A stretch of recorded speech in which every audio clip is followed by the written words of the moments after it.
When you're ready, can you hit the share? And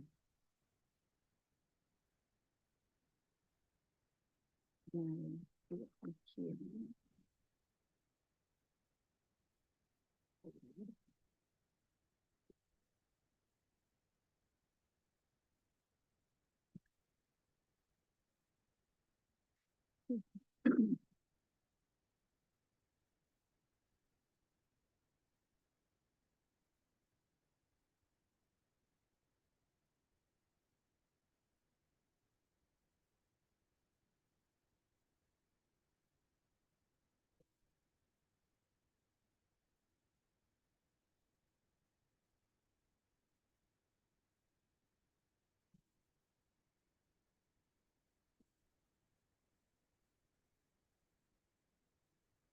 I'm 7. So. See. So it goes Lindsay's 1, I'm 7.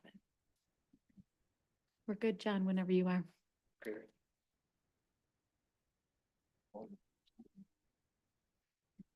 I call the order for the City of Petoskey City Council meeting for May 5th, 2025, and I ask that you rise with me for the Pledge of Allegiance to the flag of the United States of America.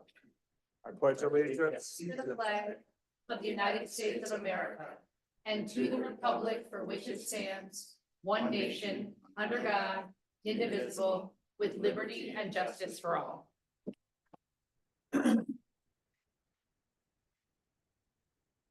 Ms. Beck, would you please call roll? Demore, Present. Shields, Here. Mactrab, Here. Walker. Present. Murphy. Present, we have a quorum. Next is several proclamations. First one is on Parkinson's. Whereas April is Parkinson's Awareness Month, which is nationally recognized, and whereas the Petoskey Parkinson's Support Group at the Friendship Center in Emmett County and its affiliated organization, the Michigan Parkinson's Foundation, are celebrating their 30th anniversary. And whereas Parkinson's disease, PD it's labeled, is a progressive neurological disorder that cannot be cured. And it affects over 35,000 Michiganders.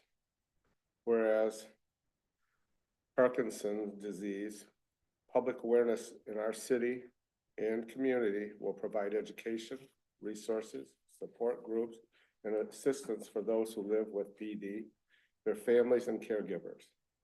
Now therefore, I, John Murphy, Mayor of Petoskey, do proclaim the month of April as Parkinson Awareness Month for the city of Petoskey. Therefore, I urge citizens to seek out the local resources who support and aid for those who are living with Parkinson's disease, their families and caregivers alike.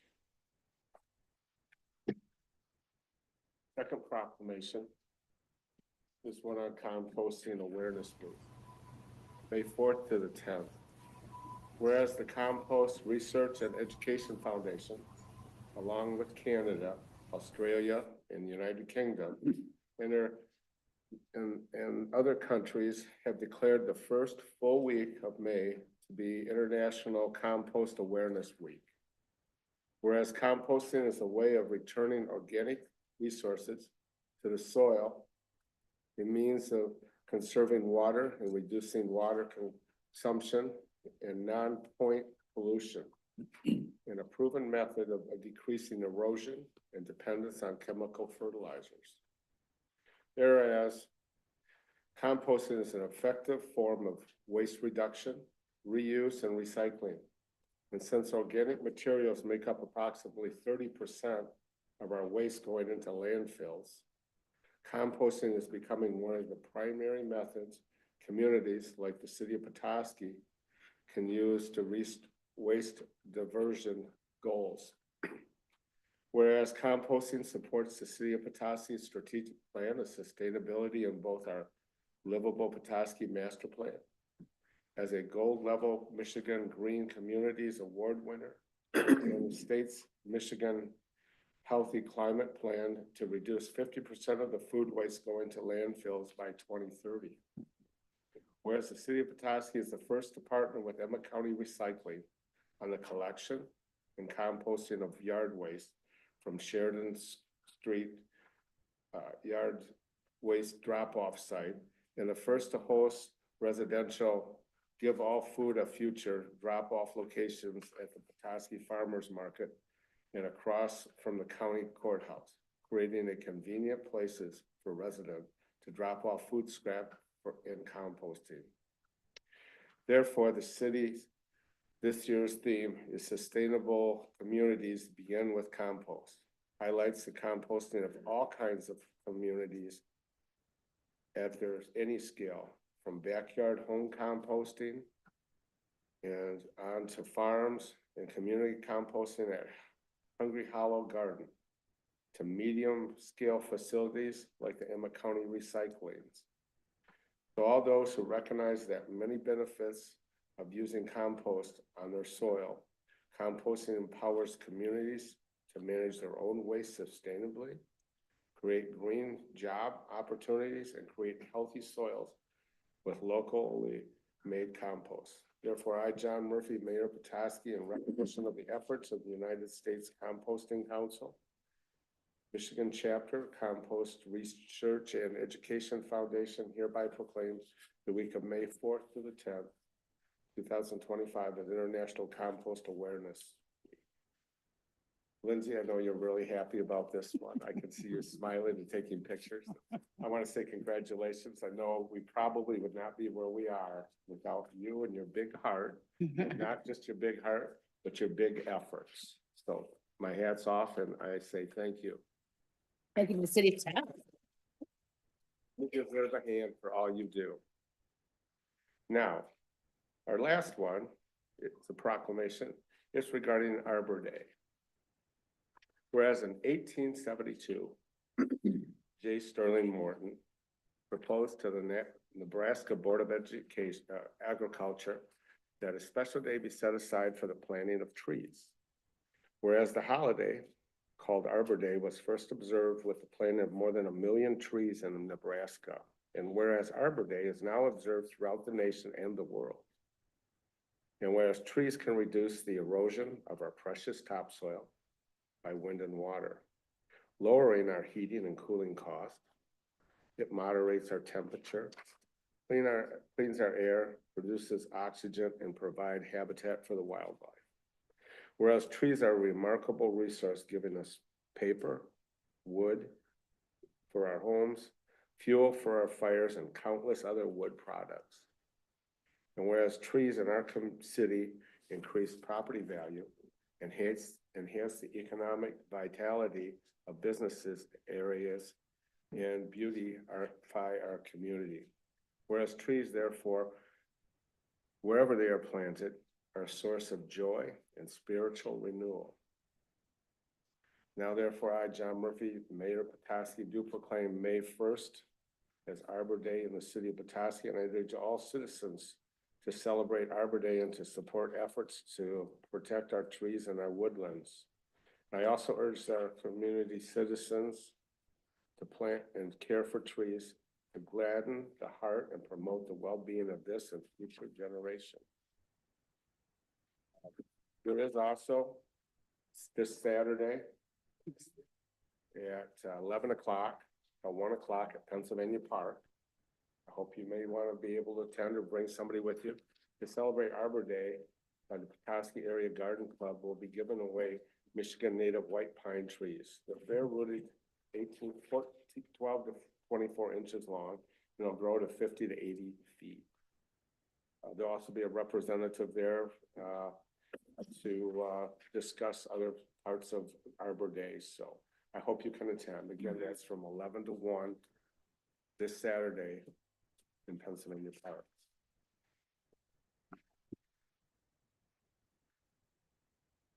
Next, we have a presentation.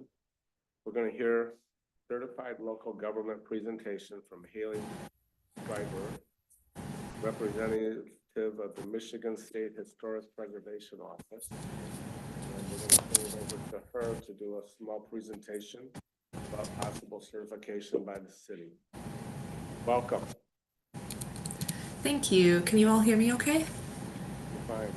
Okay, great. Well, thank you for having me. I'm happy to be able to share a little more about what we do at the State Historic Preservation Office and then dive into deeper detail for the Certified Local Government Program. So I have a presentation. Haley, before you start, do you want us to run your presentation, or did you want to run it and be a co-host? You can run it. That's fine. Okay. You can just say next or. Okay. Sounds good.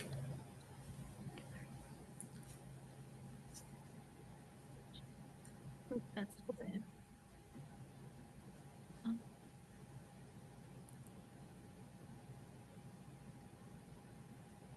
That's on that computer, but I have it right here. So, okay, let me hang tight. Here. Oh, it's right here. Right in front of me. What is it? Okay, sharing screen, so we should be good. Yep, there we go. Okay. Okay. So again, my name is Haley Schreiber. I am the CLG, the Certified Local Government and Community Preservation Coordinator here at the State Historic Preservation Office, or the SHPO. I'm here today to introduce the SHPO as well as the CLG program. So I'm going to do a brief overview of what we do at the SHPO, different program areas, and examples of technical services that we have before diving into the CLG program itself.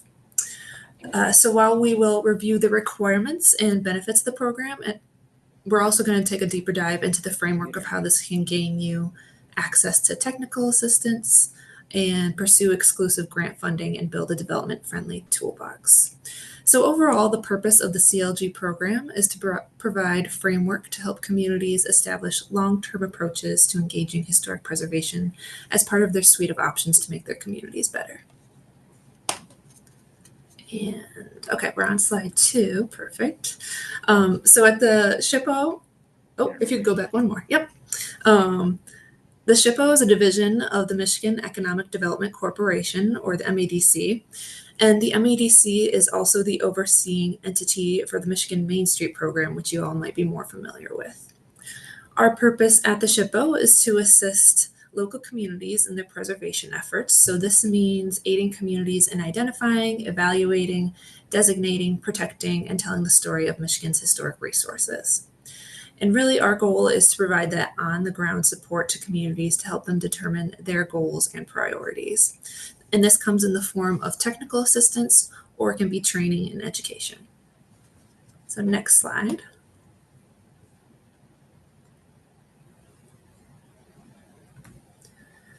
Our office is broken down into 4 program areas. The first is archaeology, and that one's pretty straightforward. So it's our archaeologists, anything below ground. So if you are finding either on a construction site or even in your own backyard, if you're finding things like pottery shards,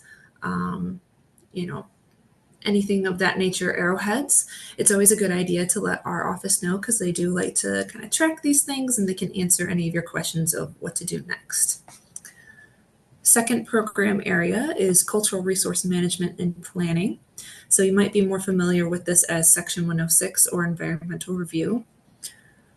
Third program area is identification and designation. So this is more like survey, National Register of Historic Places, local historic districts. And then the fourth area is incentives and development. So that'd be the Certified Local Government Program and then historic tax credits. And next slide. Okay, so the Certified Local Government Program, we're going to do kind of a brief history lesson, but it's administered by the National Park Service in partnership with the SHPO of each state. So the CLG program is a national program that was developed in the 1980s to encourage and support local preservation activities. It's really a way to leverage the skill set and assistance of the National Park Service and your SHPO to then supplement and complement the efforts of a local community. And so through this program, there's a formal partnership that's established between the National Park Service, SHPO, and then participating local governments. And it gives that local community access to a suite of tools that are not otherwise available. And at the end of the day, it's really about leveraging partnerships for the benefit of the community. And next slide. And now that you know how and when the program is started, let's talk more about what is a CLG. So a CLG is a local unit of government, which can be a county, township, city, or village, and they make a formal commitment to historic preservation at the local level. Our CLGs have enrolled in the program so that they can formally engage in preservation planning. And our goal is to meet the community at whatever level they are at. So we have communities that have really long and formal histories of historic preservation planning. So meaning they have 1 to 5 staff members that are dedicated specifically to preservation or designation. But then we also have others who are just starting to utilize and understand the historic resources. So whatever level they're at, they're all certified, which gains them that access to technical assistance and funding opportunities. And next slide. This is another slide reiterating that it's important to note that the CLG program recognizes that communities across the state, they vary widely in size, capacity, and resources. And again, not all communities are able to hire a staff member with a background in preservation, but we try and meet those people where they're at and give them that technical assistance. So next slide. And it's important to recognize that the CLG program, while it is a national program that has certain requirements, it really places the priority at the local level. And it's not about us telling a community what its goals should be, but rather it starts with the local community telling us what their needs, priorities, and goals are, and then us figuring out how we can best help the community achieve its specific goals. Next slide. This is another kind of infographic showing how all 3 parts kind of work together. So to the far left, we have the National Park Service, who gives us the CLG program standards and requirements to apply and participate in the program. There's also preservation standards, the preservation bulletins, things of that nature, which is then funneled to the SHPO, which provides the technical assistance. We give out the grant funding and manage that and the day-to-day work. And then the local unit of government is the one determining those goals and priorities, where they want to focus their work. And they're also running the Historic District Commission, putting on education and outreach activities. So more of the day-to-day tasks.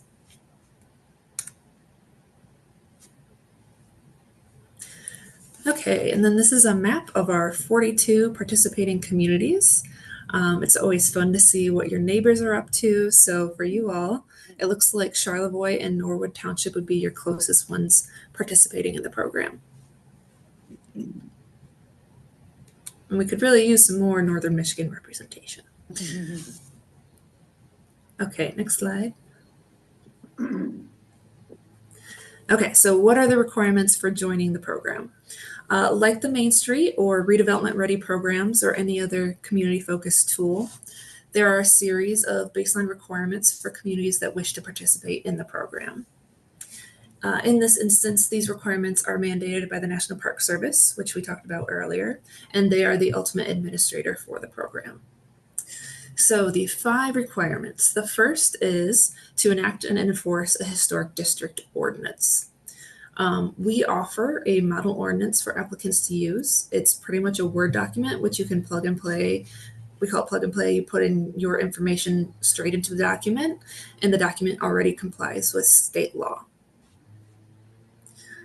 The second requirement is to establish a historic district commission. That one's pretty straightforward. And then the third is to maintain a system for a survey of historic resources. Now, what we mean by this is that you have some sort of plan in place for how you're going to survey, because I think a lot of communities hear that and they get overwhelmed and think that they need to survey their entire city or their entire village the first year. And it's more of like, you need to plan for systematic incremental surveys. So maybe that's surveying only 5 properties a year or 10, whatever is manageable for your community. But as long as that is kind of moving forward each year and progressing. The fourth requirement is to provide for public participation in the local program. And this means meeting the Open Meetings Act and allowing for community participation in preservation priorities and goal setting. So giving everyone a chance to comment on National Register nominations, any Section 106 work, things of that nature. And then number 5 is satisfactorily performing responsibilities. So this means submitting annual reports where community reports on how many HDC members meetings have occurred, and then any updates to the ordinance, goals for survey, education. It's really just a good time to check in with the community. It's a pretty easy document to fill out. It's a lot of checking a box, saying how many new members you might have, that sort of thing. So beyond these 5 requirements, it's ultimately up to the individual community with how much they want to use the program. You can go to the next slide.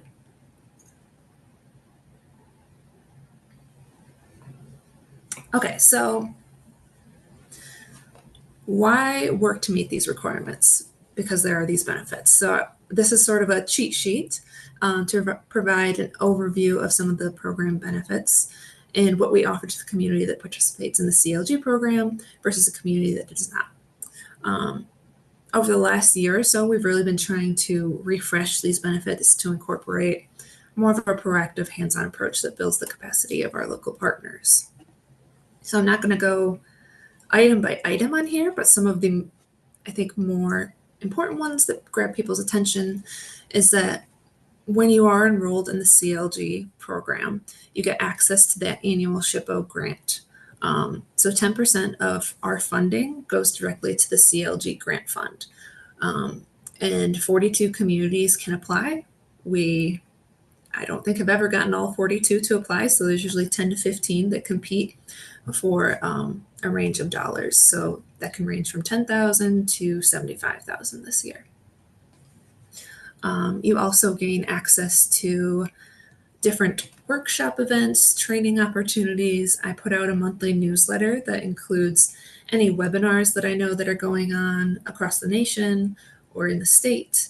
And then we have on the ground access to different SHPO employees. So I'm that connector to other resources. So if you need to talk to an architect or an archaeologist, we really help facilitate that meeting and get somebody in your community to help you. So next slide. So this is more about the benefits. As part of the CLG program, we offer specialized SHPO support and technical assistance. This is reiterating that as the CLG coordinator, I act as the liaison for your community with our office staff.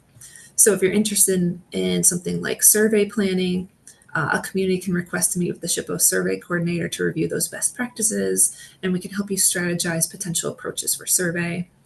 Other communities, they may need help identifying what to do with an underutilized or maybe a problem building, as they call it, and CLGs may request on-site meetings with some of the SHPO's historical architects to assess the building and discuss potential uses for the future.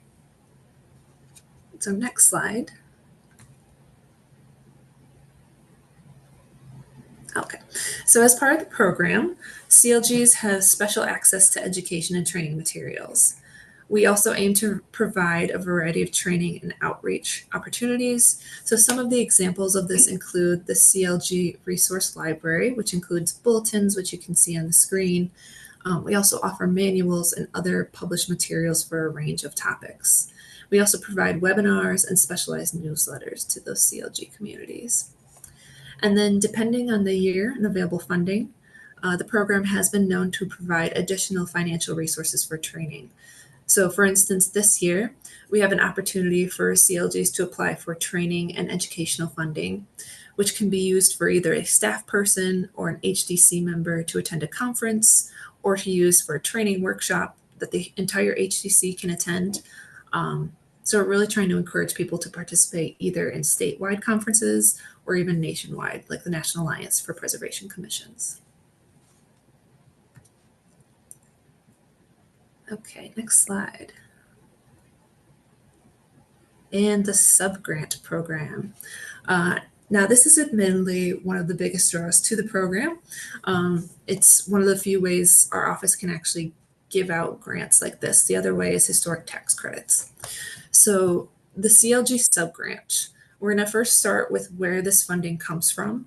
So every year, the National Park Service provides us at the SHPO with an operating grant through the Historic Preservation Fund.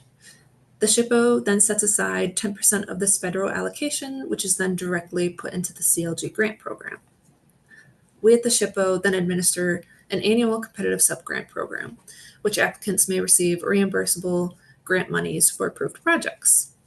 Now, we typically award 3 to 7 projects annually. We're actually in the process of selecting those grants for this year, which is really exciting. And those funds can be used for 2 categories of projects. The first is preservation planning, documentation, and education. And then the second is rehabilitation planning or rehabilitation projects. And we'll talk more about those on the coming slides. So next slide.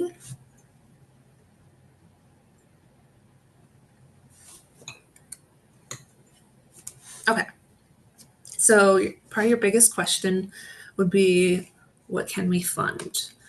So the Michigan SHPO, again, provides grant funds into those 2 broad categories.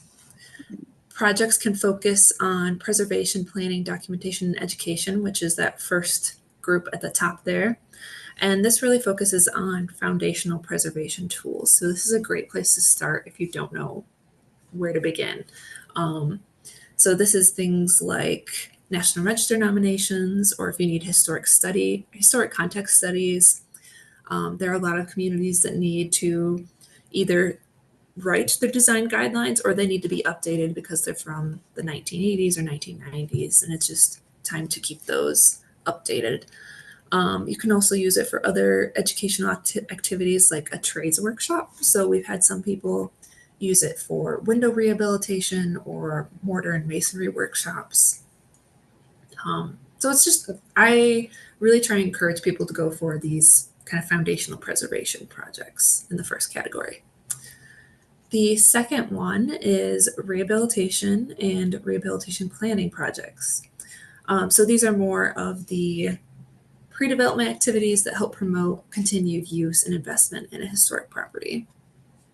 This would include development of plans and specifications, historic structure reports, cultural landscape reports, feasibility studies, but it also covers more of the bricks and mortar work. So anything that can help stabilize, rehabilitate, preserve, or restore a property.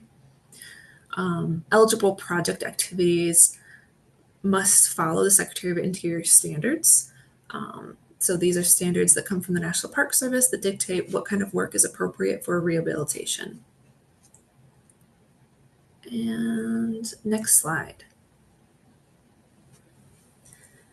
Now, it's just as important to note what kind of projects we can't fund. This is kind of a general quick list, but we have a very large comprehensive manual that goes through this in even more depth. But CLG grants can not be used to do physical work on private property. So it has to be a property either owned by the municipality or a nonprofit. It also can't be used for fundraising, historical markers and plaques, and most notably, you cannot use a CLG grant to fund work that is started or completed prior to the execution of a CLG grant agreement. And that's just because we can't get involved with something that has already begun when we haven't been able to use the National Park standards. So we have to make sure from the start that those are included in the project planning. And next slide. So now I have a couple of examples of CLG grants. This one comes from your neighbor in Charlevoix. So in 2022, Charlevoix applied for a fiscal year 2023 grant cycle, and this was to replace the roof of the train depot. The CLG grant contributed to a much larger project expense, but this helped kind of wrap up that project and get them over the line to pay for the entire thing. So this is a rehabilitation project, a development activity that is used to help stabilize or rehabilitate a property. And it looks great. So that's the first example. If you go to the next slide. So this one's a little different. This is in Washtenaw County. Washtenaw is our only countywide CLG. And they applied for a series of grants throughout their history. I can't remember off the top of my head when they joined the program, but I believe they've done 4 or 5 grants. And they've used this for primarily like placemaking and planning projects. So as part of the program, their government entity gained access to training and educational opportunities. They used this grant to fund documentation and survey projects.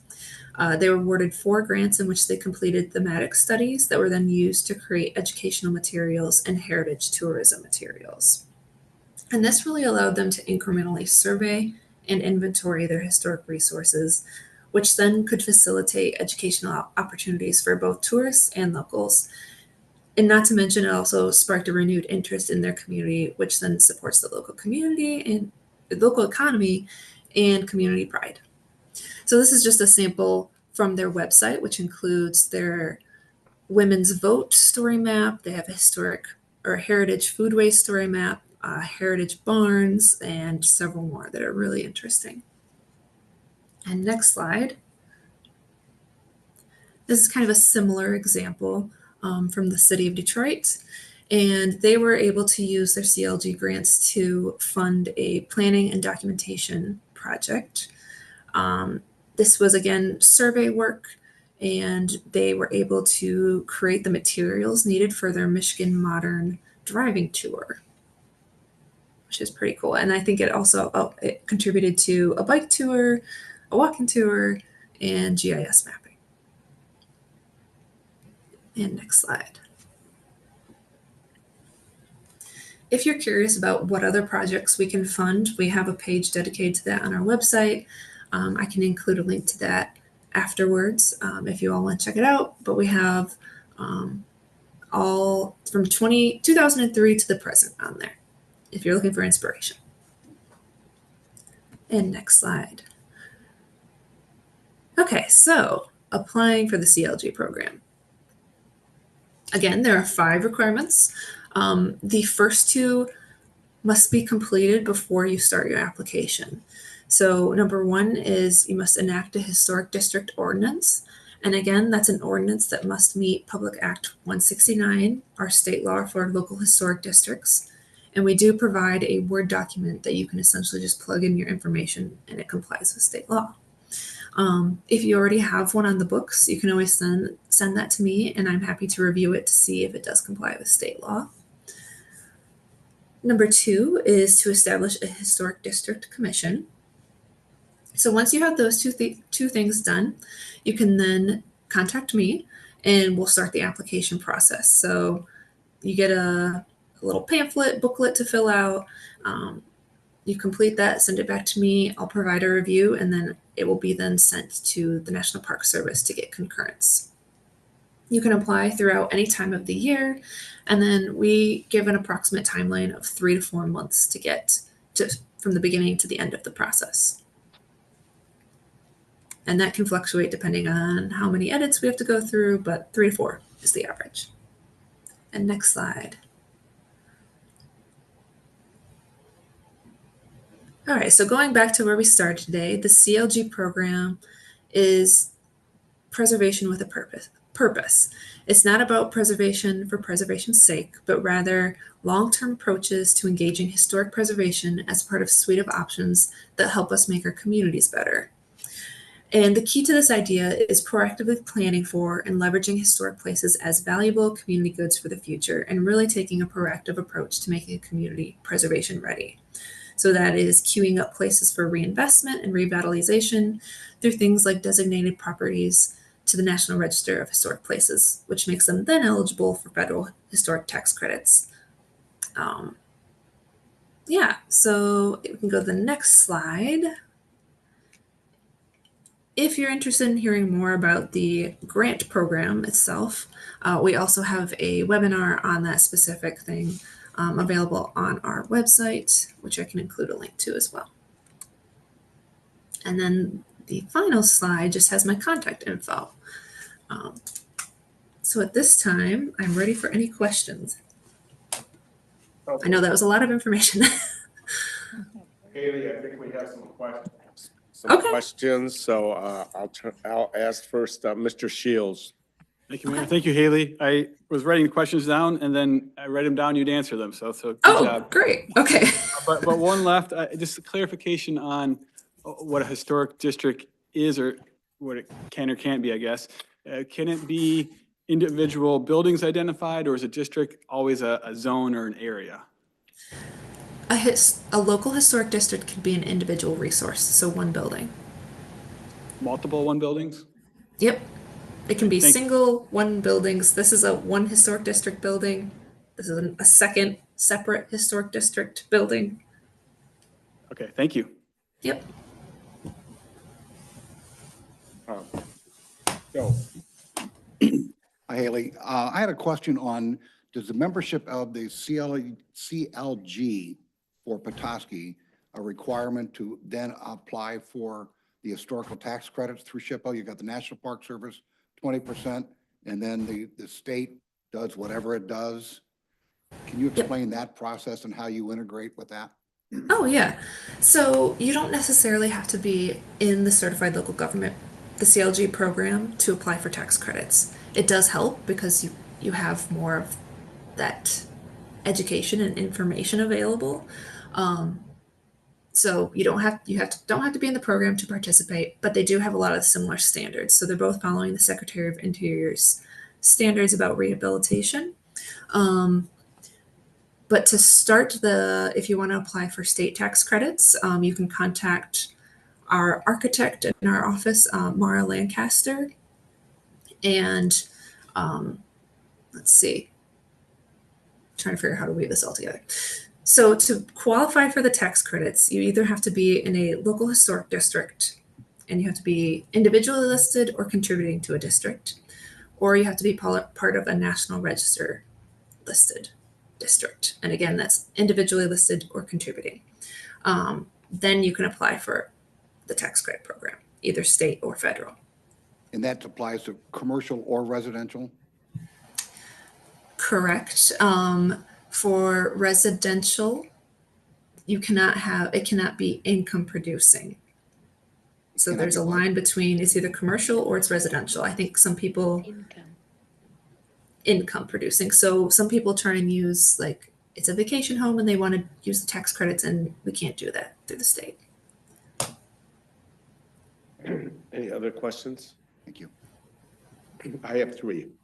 How much did Charlevoix Depot roofing project, how much did they garnish in funds from you? I would have to look that up. I think it was near the cap, so I want to say it was near 75,000, but I can double check that. I mean, in reality, our grant was only a small part. We have an answer from our audience. It's 30,000. 40,000. Okay. Next question. What is your funding source? What is our fund? Federal So or state? it's federal. So the Historic Preservation Fund. Okay. Yep. The last, is there required matching funds for any of the grants that we receive? There is no required match at this time, and I don't think there has been. Okay. Ms. Walker. Thank you. Thank you, Haley, for the nice presentation. Yeah. And the city of Petoskey has been discussing historic preservation for a long time, so I'm really delighted to see you here in front of us today. I did have a question about the use of archaeologists as part of the federal program. Is something like that, is like ground radar or LiDAR detection part of something that archaeologists could provide in terms of identifying items in the soil? As far as I'm aware, I will double check this with our archaeologists. We do not have the equipment to go out and do that in a community. That was my question. Thank you so much. Any other questions, comments? I want to thank you for this, and I'm sure the city, I know we've looked at this, we've actually appointed a board in the past. We will revisit this, I'm sure, as council and see where we want to go, but Thank you for your presentation, for giving Thank us you. your contact for other questions, and we look forward to working with you in the future. Great. Thank you all so much. Thanks, Haley. Thank you, Haley. Bye. Next, consent agenda. It's adoption of a proposed resolution that would confirm approval of the following.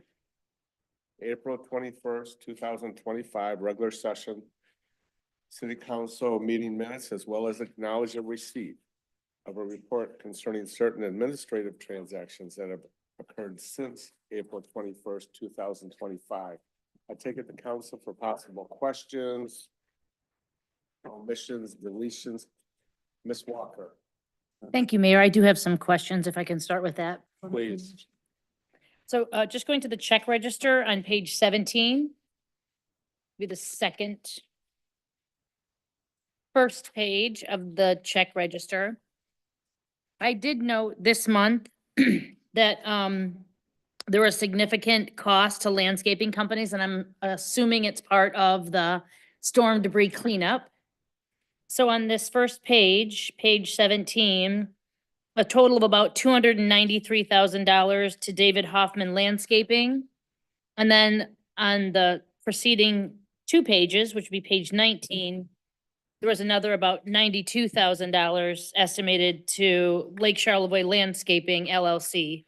I guess my question was, in addition to the ice storm and the debris cleanup, was this part of these funds for David Hoffman Landscaping also for contracted work for tree planting? That was part of something that we had approved recently in recent history. Thanks. Those expenses will all be related to ice storm debris cleanup. Mr. Moore, So I specifically asked this question in advance, so I had a little bit more detail. Relative to Hoffman and Lake Charlevoix Landscaping, Ms. Plath said those were all storm cleanup. Relative to the 4 entries from Drost Landscaping, those were all storm cleanup with the exception of 1 entry, 101-770-802.100 for $7,414, which was routine tree service operations. Ms. Walker, Thank you. Thank you, Mayor. Thank you, Tina, for that observation as well, because I didn't catch the drost. So I'm assuming, well, I don't want to assume, I want to ask, are we hoping by detailing all of these expenses for a possible reimbursement from FEMA? Yes, we're working, Jason Fade is our point person, working with FEMA to get everything into the right forms, working with the emergency manager with Emmett County. We did find out, unfortunately, that FEMA will reimburse us to 75% of debris cleanup. However, FEMA will not cover any sort of replanting, which was pretty devastating to hear, because we all know we have a number of park trees, we have a number of street trees that are gonna need to be removed. And so we will be obviously looking for grant opportunities to provide dollars for us to replant, because that'll be a significant undertaking going forward. So that was an unfortunate bit of news that we received. And not just the city of Petoskey, but Emmett County, the 3 counties that were impacted. That was a little frustrating to hear. Yeah. Ms. Demore, Mr. Horn, might some of the 75 million, I haven't followed if that's been allocated yet through the Senate, but might state monies be able to be used for that Yeah, purpose? I'm sorry, I should have further clarified that. I was speaking more about federal funds, but certainly I think we could potentially utilize state dollars for that. But no, federal dollars could be used for replanting. Mr. Knobtrow. This is a related question. I've heard some people that there's a lot of out-of-town and out-of-state landscapers coming in, knocking on doors and charging some pretty heavy prices. At least that's what I'm hearing anecdotally. Are the prices that we're paying, 2 questions, are the prices that we're paying these folks their normal pricing, or are they upcharging beyond their normal charges, or do you know? Yeah, these are contractors we use, all the time. So we have pricing that is known to us. Certainly, if there's anyone out there that feels like they're being gouged unfairly, certainly I would say get a hold of Public Safety, and the Attorney General has made it very clear that she will prosecute anyone that she feels is taking advantage of this situation. So we will certainly turn that over if we hear that and can substantiate that. Okay, thank you. Ms. Walker? Thank you, Mayor. Shane, if for some reason how both state and federal funds are dispersed and spent throughout this process, what happens in a situation if the city of Petoskey is not reimbursed for these expenses? How would a city normally proceed forward, just for the public's knowledge, about how you would cover unexpected costs in the case that reimbursement was not an option? Yeah, great question. Obviously, we did not budget for an ice storm. So this is not anywhere in our fiscal year 25 budget. So we will likely come back to city council for a budget amendment when that time comes. As I mentioned before, the federal dollars are a 75-25 match. So we don't obviously have 25% of the cost in our budget. So we will need to have a budget amendment at some point to take that into account. So we will, this is really why, and a credit to this city council, credit to past city councils for being frugal in spending city resources. We have a healthy fund balance, which is, this is, in my opinion, why we have a healthy fund balance is for situations, emergencies like this, where we can pull out of that fund to get us through a difficult period of time. So again, credit to you as city council currently and past city councils. We are in very healthy fiscal shape, and we would likely have to take funds out of our fund balance to make this balance at the end of the year. So, Thank you. Mr. Moore? I'm happy to make a motion. I'm happy to second the motion, Mayor. I have a motion from Mr. Moore and a second from Ms. Walker. Any other discussions, questions? I go to Ms. Beck for roll. Moore, Aye. Walker. Aye. Shields, Yes. Nachtrab, Aye. Murphy. Yes, motion passes 5-0. Now is public comment opportunity. What you'll do is I'll give you the go ahead. You'll step up and go to the mic, turn it on, hit it from red to green. You'll give the city council your full name and full address. And you'll address council, not the audience, but you'll address council. Is there anyone that wishes to talk to council at this time? Please.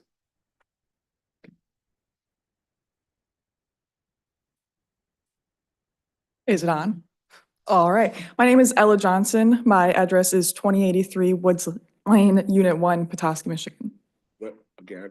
2083 Woods Lane, Unit 1, Petoskey.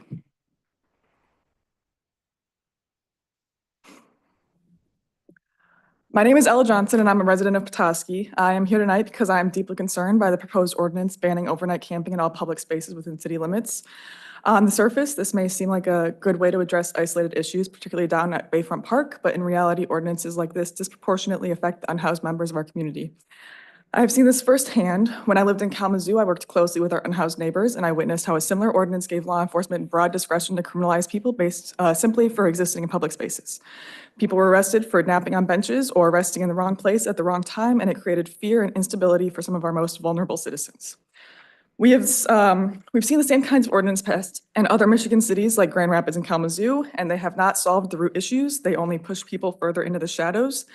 I am not saying that the camping that's taken place down at Bayfront Park and the other parks in the area the past few years has not raised concerns. I have seen the vans that have frequented there. But we need a more thoughtful, targeted approach instead of a sweeping citywide ban, considering limiting overnight camping or parking only at Bayfront Parks, the affected areas, This would address the issue where it's happening without impacting people across the city and folks who may be sleeping in their cars for a night or resting in between jobs or having family emergencies. Not everyone without housing is causing issues. Instead of a blanket ban, we could look at constructive solutions like offering designated sleep-saving areas with support services nearby, expanding long-term support by investing in more shelters and affordable housing. And while it's great that there are 3 new apartment projects in the works, we need to ensure that they're accessible for those at risk of homelessness and continue building resources that provide stability, not just temporary fixes. We also need increased access to restrooms, trash pickup, and outreach services at key locations. And we need to work with community members like myself and many others who are ready to help and brainstorm more humane alternatives. Petoskey has always prided itself on being a compassionate community, and I don't think we should pass ordinances that punish poverty. We need to lead with humanity. Thank you. Thank you. Anyone else wish to speak to council? Jim. It's on. Jim McLean, and I live at 114 Division Street.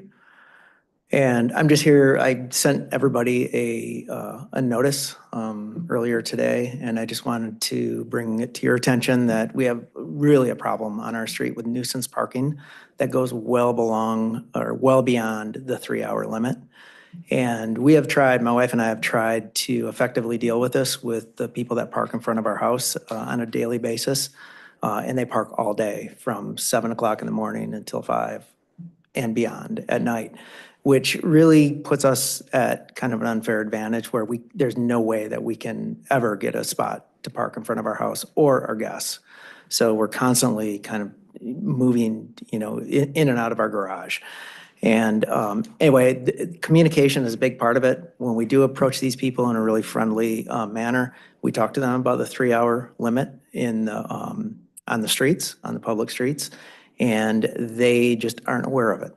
And so I had recommended in my letter that we would, hopefully come to some conclusion where we could communicate a little bit better through signage, through maybe some other public outreach. But I just wanted to bring it to your attention, and just if you guys talk about it, I'd love to be part of the solution. Just let me know, and I'll do whatever I can to kind of help educate as well. Thank you. Anyone else wish to speak? Yes, ma'am.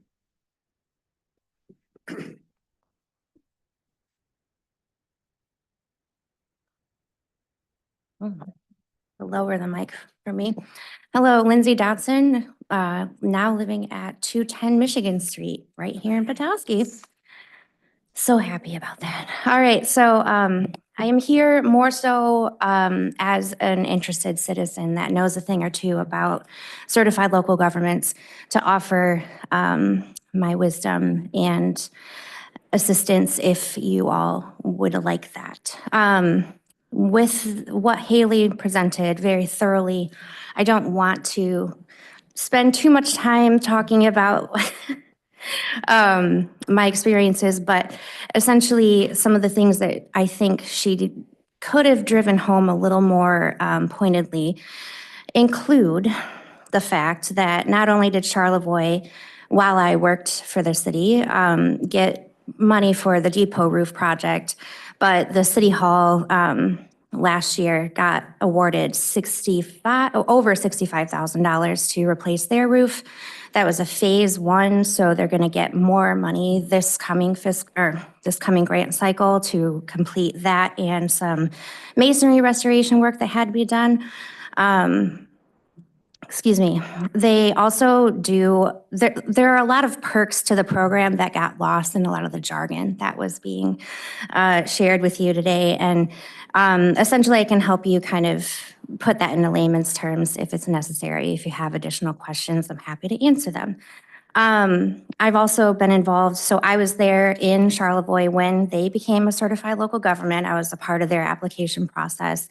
And I was part of the Norwood Township designation as well. Norwood Township is small. If they can do it, you can do it. The requirement to create a historic district commission does not require the establishment of a local historic district. So know that. You don't have to do that, but what it will do is it will give you the teeth that sounds like some desire when it comes to what people can or cannot do to certain buildings in said district. a National Register district, which already exists, and you have some single resource buildings that are listed as well.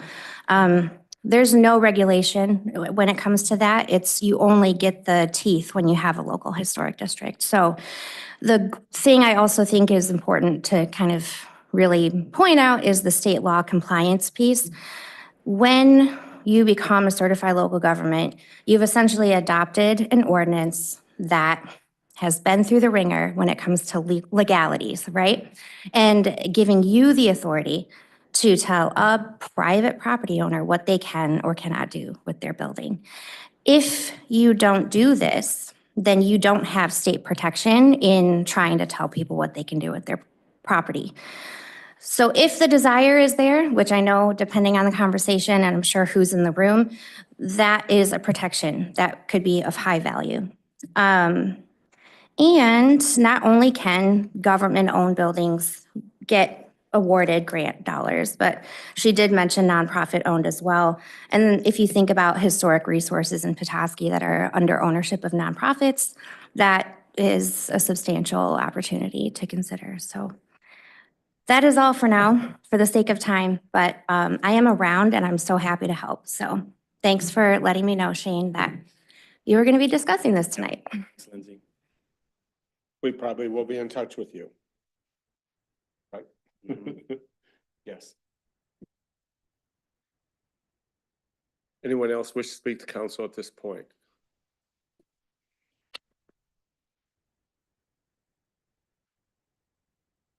Looking forward to discussing this zoning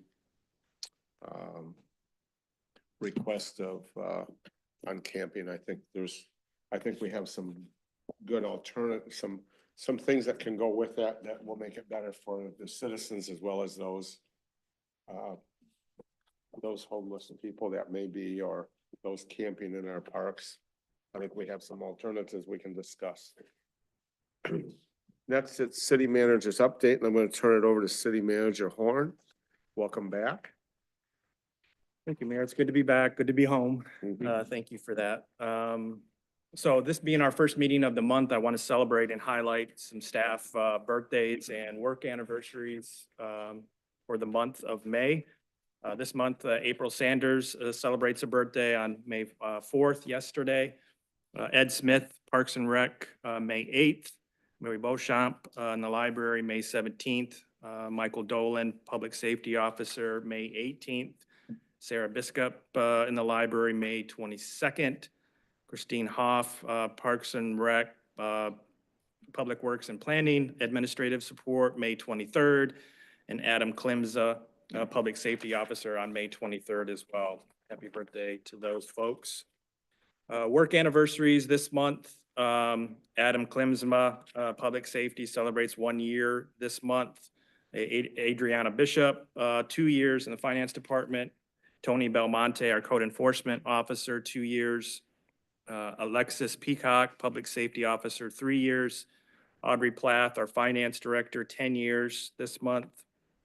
Gordon Standish, Water Wastewater, 19 years. And Scott Goziak, Public Safety, 27 years. Few meetings coming up this week and early next week. Tomorrow we have a Zoning Board of Appeals meeting. It's tomorrow at 6 p.m. in the community room. The Art Commission meets this week on Thursday, May 8th at noon in the community room.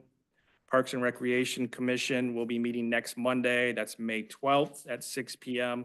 in the community room. Youth Advisory Council meets for their last meeting of the school year, right? Regular, yes. May 12th at 6 p.m. And then the TIFA board meeting meets on Tuesday, May 13th at 6 o'clock. I've been pushing this out the last few meetings. Just another reminder coming up next week. Our first rubbish collection be May 13th. Those properties west of Howard Street, which would be Tuesday, May 13th, and Tuesday, May 20th. And those properties east of Howard Street, that would be Wednesday, May 14th, and Wednesday, May 21st would be the first opportunity for folks to clean up around their properties and put unused items out at the curb for those two collection periods. Small yard waste continues. That's on Thursdays each week through the end of May. This would be cleaning up landscape beds and such. You can put those items out. Brush chipping, we are still in storm cleanup. So we encourage folks to put any sort of brush and branches out at the curb. They do not have to meet our current requirements of getting them into certain sections lengthwise. We will likely be in storm cleanup for a couple more weeks, and then we will kind of merge back into our weekly Monday, first and third Mondays through the end of November. Our curbside brush chipping program will continue through the year.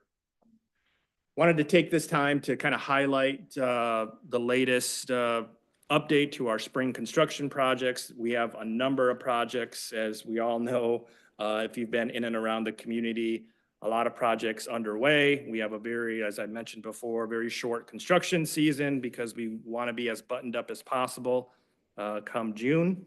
So Howard Street, obviously that will continue through the summer months, but the current location where we're at Howard and where are we at? Howard and Michigan. That is, as I mentioned before, the most difficult section of this project. So we decided to bite the worst part off first.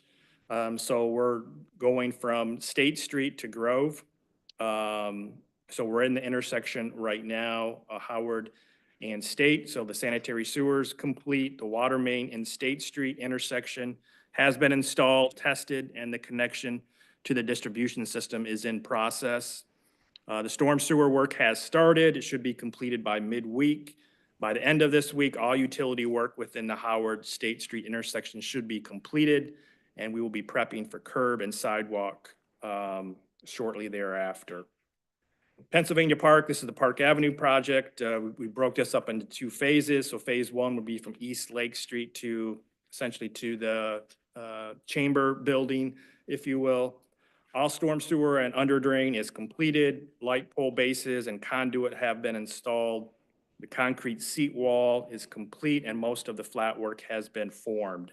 Flat work began today, hopefully complete by the end of the week, weather depending.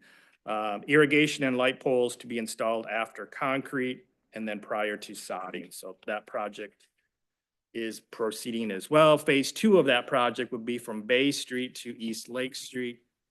Saw cutting will begin early this week. Their existing light poles will be removed. Concrete removals will begin midweek this week, and then storm sewer and electrical conduit work the week of May 12th, and then fine grading and concrete to follow after that.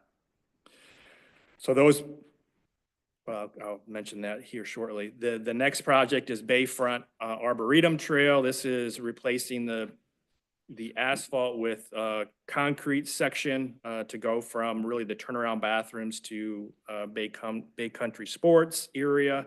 Concrete work will be completed this week. If you've been by there, you've probably seen some of that. Much of the topsoil has been graded and ready for raking and final restoration. We're prepping for asphalt. There'll be an asphalt section that'll kind of go off to the well house location. That was just gravel pathway, so that asphalt prep work will begin this week, and then paving the week of May 12th for the well house drive. And then the last project this spring is the Seville parking lot reconstruction. Storm sewer work is complete. Concrete work has begun and will be completed next week. Excavating and gravel base in the lot to begin mid next week, continuing into the week of May 12th. Paving is scheduled to begin the end of that week, so the end of May 12th, and carrying into the week of May 19th. All those projects are moving well. We're hopefully taking advantage of some nice weather this week to make good progress and continue that progress going forward. Jason and I sat on a call this afternoon with MPPA concerning the Sol America landfill solar project site. Unfortunately, the news wasn't great. We've had some delays. So the power purchase agreement and the interconnection agreement. So the power purchase agreements have been approved. This city council approved ours. We have a number of other utilities that are also going through this program using the PACE funds, powering affordable clean energy through USDA. So the PPAs have been approved, but they've not been executed. Really, the concern that Soul America has right now, which we can probably all figure out, is there's some uncertainty with the market right now with the tariffs and other variables that are giving Soul America a little bit of pause. Before we move forward, there's concerns about what the tariffs are going to do to the cost of the project. So the concern, or Soul America's stance is, there's essentially two options that they see. We can hold off on signing the agreements indefinitely until work through other project milestones in order to be ready to order materials and execute agreements when things kind of clear up at the federal level. The other option is to renegotiate the power purchase terms and remove what's called as the development security. The development security is essentially an insurance policy. We do not recommend this option, and PPA does not recommend this option. Typically, when you have a project, you want to have some assurance that the contractor is going to do what they say they're going to do. So having that security, having that insurance policy in the agreement, we think is fairly important. So we're not interested in option 2. We've talked to MPPA. All the members are in support of essentially holding off on signing agreements. That's that's MPPA's recommendation. That's what our recommendation would be as well. All the communities have agreed to wait indefinitely to sign agreements until things clear up at the federal level. So we will not move forward with any interconnection upgrades or spend any dollars until agreements are signed. So we will kind of hit pause on this for now until, again, at the federal level, things kind of clear out a little bit and clear up a little bit for us. From a project development standpoint right now, there's a lot of uncertainty for a variety of reasons. So I think MPPA's guidance is to hold tight, wait this out a little bit. Don't jump into something and then, potentially regret that going forward. So we certainly don't want to release any sort of security that we've agreed to, that the provider has agreed to. So I think the course of action at this point is to hold tight. Let's let things clear up a little bit, and hopefully this still remains a viable project when we get to that point. So that was the overall summary of that call. So I will take any comments or questions that you may have. Mr. Shields. Thanks, Mayor. Thanks, Manager Horn. I, for the record, do not hold stock in MPPA's recommendation and encourage us to consider an option 3, or I want to look more at option 2. I think we waited a long time for this and had some forward movement. There's other ways. I mean, Soul America's avenue for this through the PACE program was incredible. It was awesome. There's other ways to move forward on our own, potentially outside of this way. There's I set in through the for the CapCon, the Michigan Municipal League. They had a great presentation on the direct pay tax benefits that municipalities can receive up to, if you follow all their protocols, up to even 70% of tax rebate on the cost of a project. There's a Michigan Solar Grant available now. So I think there's other option 3s. I would highly encourage us not to just take MPPA's recommendation and to sit indefinitely. I strongly disagree with that. Thank you. Any other comments or questions? Mr. Moore. So my question is something not in your report. So if you don't have this information, it's fine. But I was just curious, Shane, if you know the number of responses that we received to the Winter Sports Park survey, or approximately. And if not, you can let us know. I'm going to talk in generalities. I don't have it exact, and I just got this today, so I'll get this out to you as soon as I can. There was around 350 city responses, around 700, and I'm going to say 710 total responses, and that includes our surrounding townships. So about 350 city responses to that survey. And again, I'll get the summary pushed out to you as soon as I have that. Thank you. What else? Ms. Walker? Yeah, thank you for the Soul America update as well. I guess one of my questions is, as opposed to a community or centralized type project, would Michigan Public Power Association consider more like decentralized programs? So is it still worthy of investment for businesses and homeowners and perhaps city government to continue to invest in renewable energy as like a decentralized system that those entities would bear the cost of the development themselves? Or is this, is the recommendation just kind of on hold for any public, larger scale, centralized program? Yeah, that's just specific to the landfill project. So as you know, this is significantly being subsidized at the federal level. So if you take that away, this project doesn't make any sense financially. So I think, while I appreciate the feedback,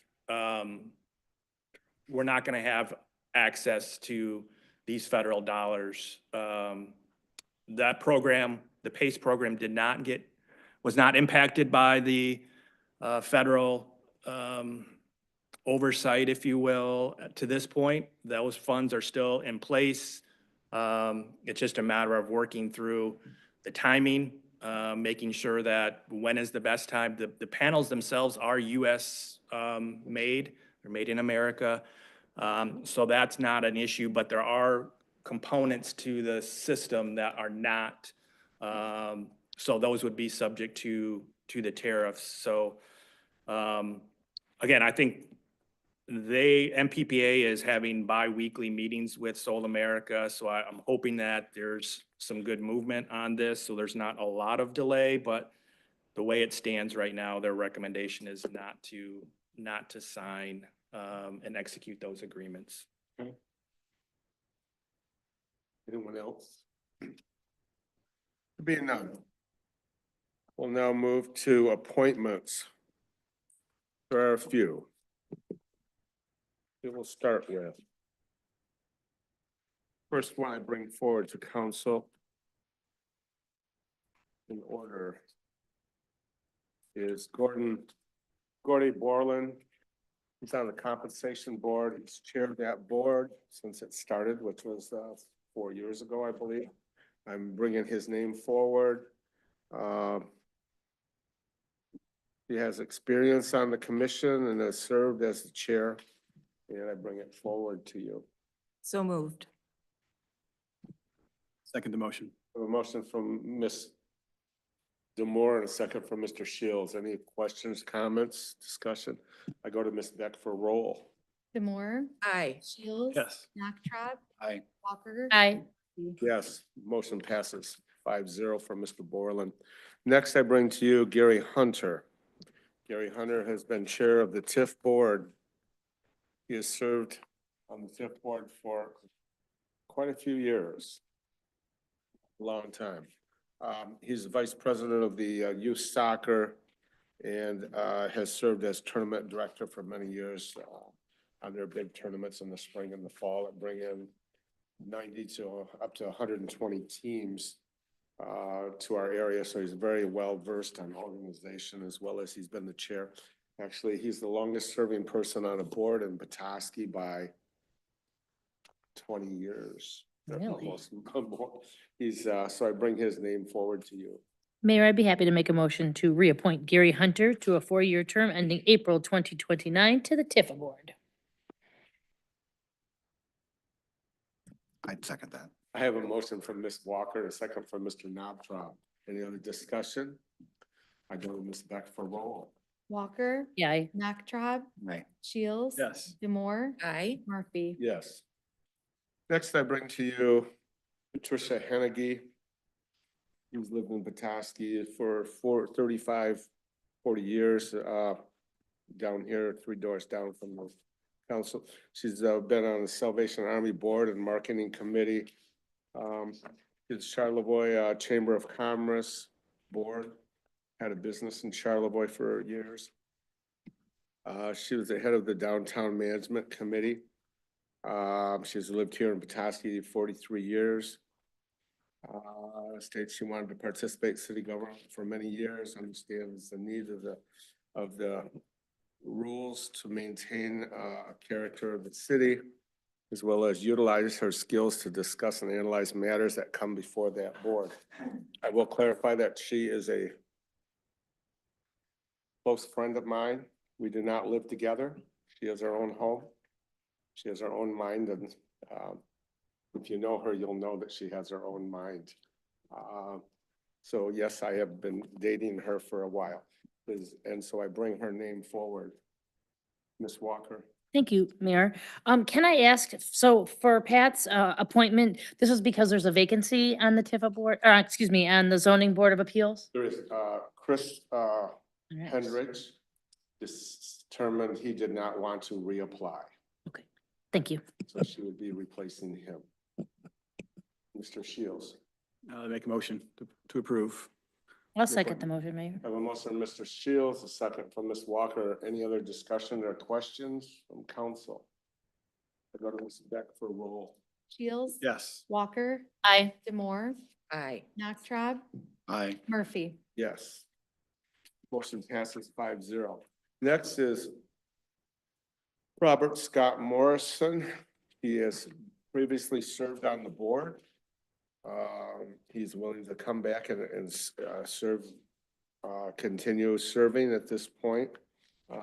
He's been in Petoskey 29 years. He's a teacher up in Wolverine, in Mackinac City now.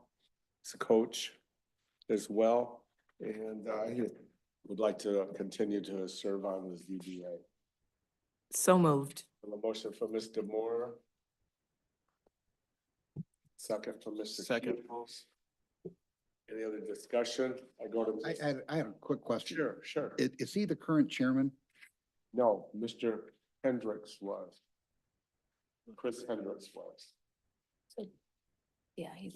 Mr. Hendricks sent his resignation and stating that he no longer wished to serve. So there was a need for a replacement. And just for clarification, it's on the ZBA's agenda tomorrow night that they'll be picking a chair and a vice chair. Because they haven't met in a few months or whatever, so, and since Chris is. Okay, Ms. Beck, would you do roll? Demore, Aye. Shields. Yes. Naktrab, Aye. Walker. Aye. Murphy. Aye. It passes 5-0. Thank you, council. Council, there are some openings that you may want to consider talking to your clients, your constituents. We have openings on the tax increment finance, Board of Review. I think that's it for right now. That's it for right now. What was the first one? Board of Review. What was the first one? Tifa. TIF, Oh, tax TIF. increment finance. Linda Beatty had resigned, had moved out of the city and therefore needs to be replaced. Nice lady. Yes. And there may also be one on the, I guess that's it for right now, those two. But I will bring forward other people that are other positions that you may want to consider talking to neighbors, friends, constituents that you have. Ms. Demore, Are the applications available online? they're available online. Great. Thank you. I've had people call and state, how else can I do it? And I have actually personally taken copies and delivered them to their home. So if that's needed, I will bend over backwards to make sure people have the opportunity to serve. You know, since I was on the tax review board for a number of years, who's going off or where's the vacancy? It's, Alternate. The I believe the alternate, alternate. The alternate. Christine Gephardt. Yeah. Okay. Mr. Mr. Moore? Nakrab, if you're thinking about departing, we're not going to let you go. We're going to hold you hostage here on this team. At least through November. At least through November. It is personal choice, however. Okay. Next, moving on, we're going to do old business, the adoption of a proposed resolution that would designate locations for the 2025 ward and city convention. As you know, as you've read, there are two places that are right now in need of a new home for this year, Ward 2 and Ward 4. If you look at the list that Sarah kindly put together, some options for you. I asked Ward 2 and Ward 4, you guys should probably, it's going to be your meeting. Then would you like to weigh in on that, Derek, or? Yeah. Lindsay? Yes. I would. I would be fine moving Ward 4's from Sheridan Elementary, which is not available on that date, to Central Elementary, seeing that it is still in our ward in Ward 4, and it is literally 3 blocks to the north. I think that would be a relatively easy change of venue that I would be able to get out ahead of. Okay, we'll have a motion on it after, but I'm glad you have taken a stand. Mr. Shields, what are your thoughts on this? Well, I'll be totally upfront. I saw this in the agenda and I assumed it was just a check mark. Yes, I'm just learning that it's not available. Ottawa's not available. Is Petoskey High School? I think the high school cafeteria? is what. We have used that in the past. That, I'm And it was good with that. Easy in, easy, go to the left, up to the stairs.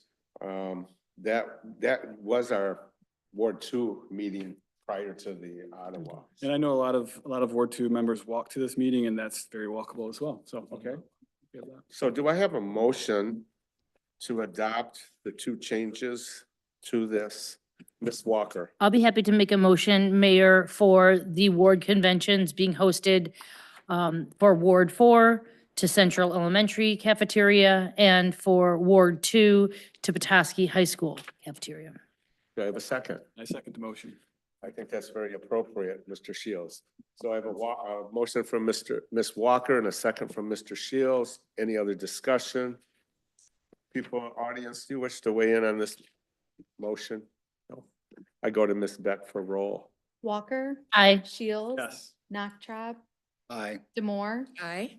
Murphy. Yes, I knew this was going to be an easy one. Now we have on our agenda. This is a first reading, okay? The first reading. Nothing will be voted on and made the decisions on this. I must say that to those online and those in the public and those to council. First reading. It's a proposed ordinance amending Chapter 18, streets, sidewalks, and other public places to regulate overnight camping in public places. I'm going to turn this over to City Manager Horn to start with. Thank you, Mayor. So during the past few summer seasons mainly, we've seen increased activity along the bayfront. I don't know if that community talks to one another or there's some sort of a website out there for overnight camping opportunities. But we've seen a pretty large influx the last 2 summers where we had conversion vans that would occupy spaces along the bayfront. Some even put their awnings out and just kind of took over the area. Yeah, obviously it's a beautiful area. So we certainly agree with that. However, we do have a designated campground. There's a state park down the road. The bayfront area is kind of more of a day use type opportunity for folks to take advantage of and use. And so we really didn't feel like we had any sort of regulation in place to actively enforce. What we would like to do is get through this ordinance, put some signage up along that area and just alert people that this area is not for overnight camping, and try to address it. That would give us the ability to enforce it via an ordinance, via signage, and hopefully this would not become an ongoing issue of concern going forward. In the same way, along the Bear River Valley, we've seen a lot of activity, especially as vegetation starts to fill in areas. We've had a lot of, and this has been really complaint driven. We don't actively seek this out necessarily, but we have people that walk through the Bear River Valley and are concerned to see small tents that have been placed along wooded areas along the river. We have gone through and cleaned up just some trash and unsanitary concerns and issues along the river. And then we've had the public express safety concerns overall from not feeling comfortable walking through such a beautiful resource that we have. So again, this would also prevent folks from camping, in that public space as well, and give us the ability to try to find a better solution for folks that are seeking that opportunity.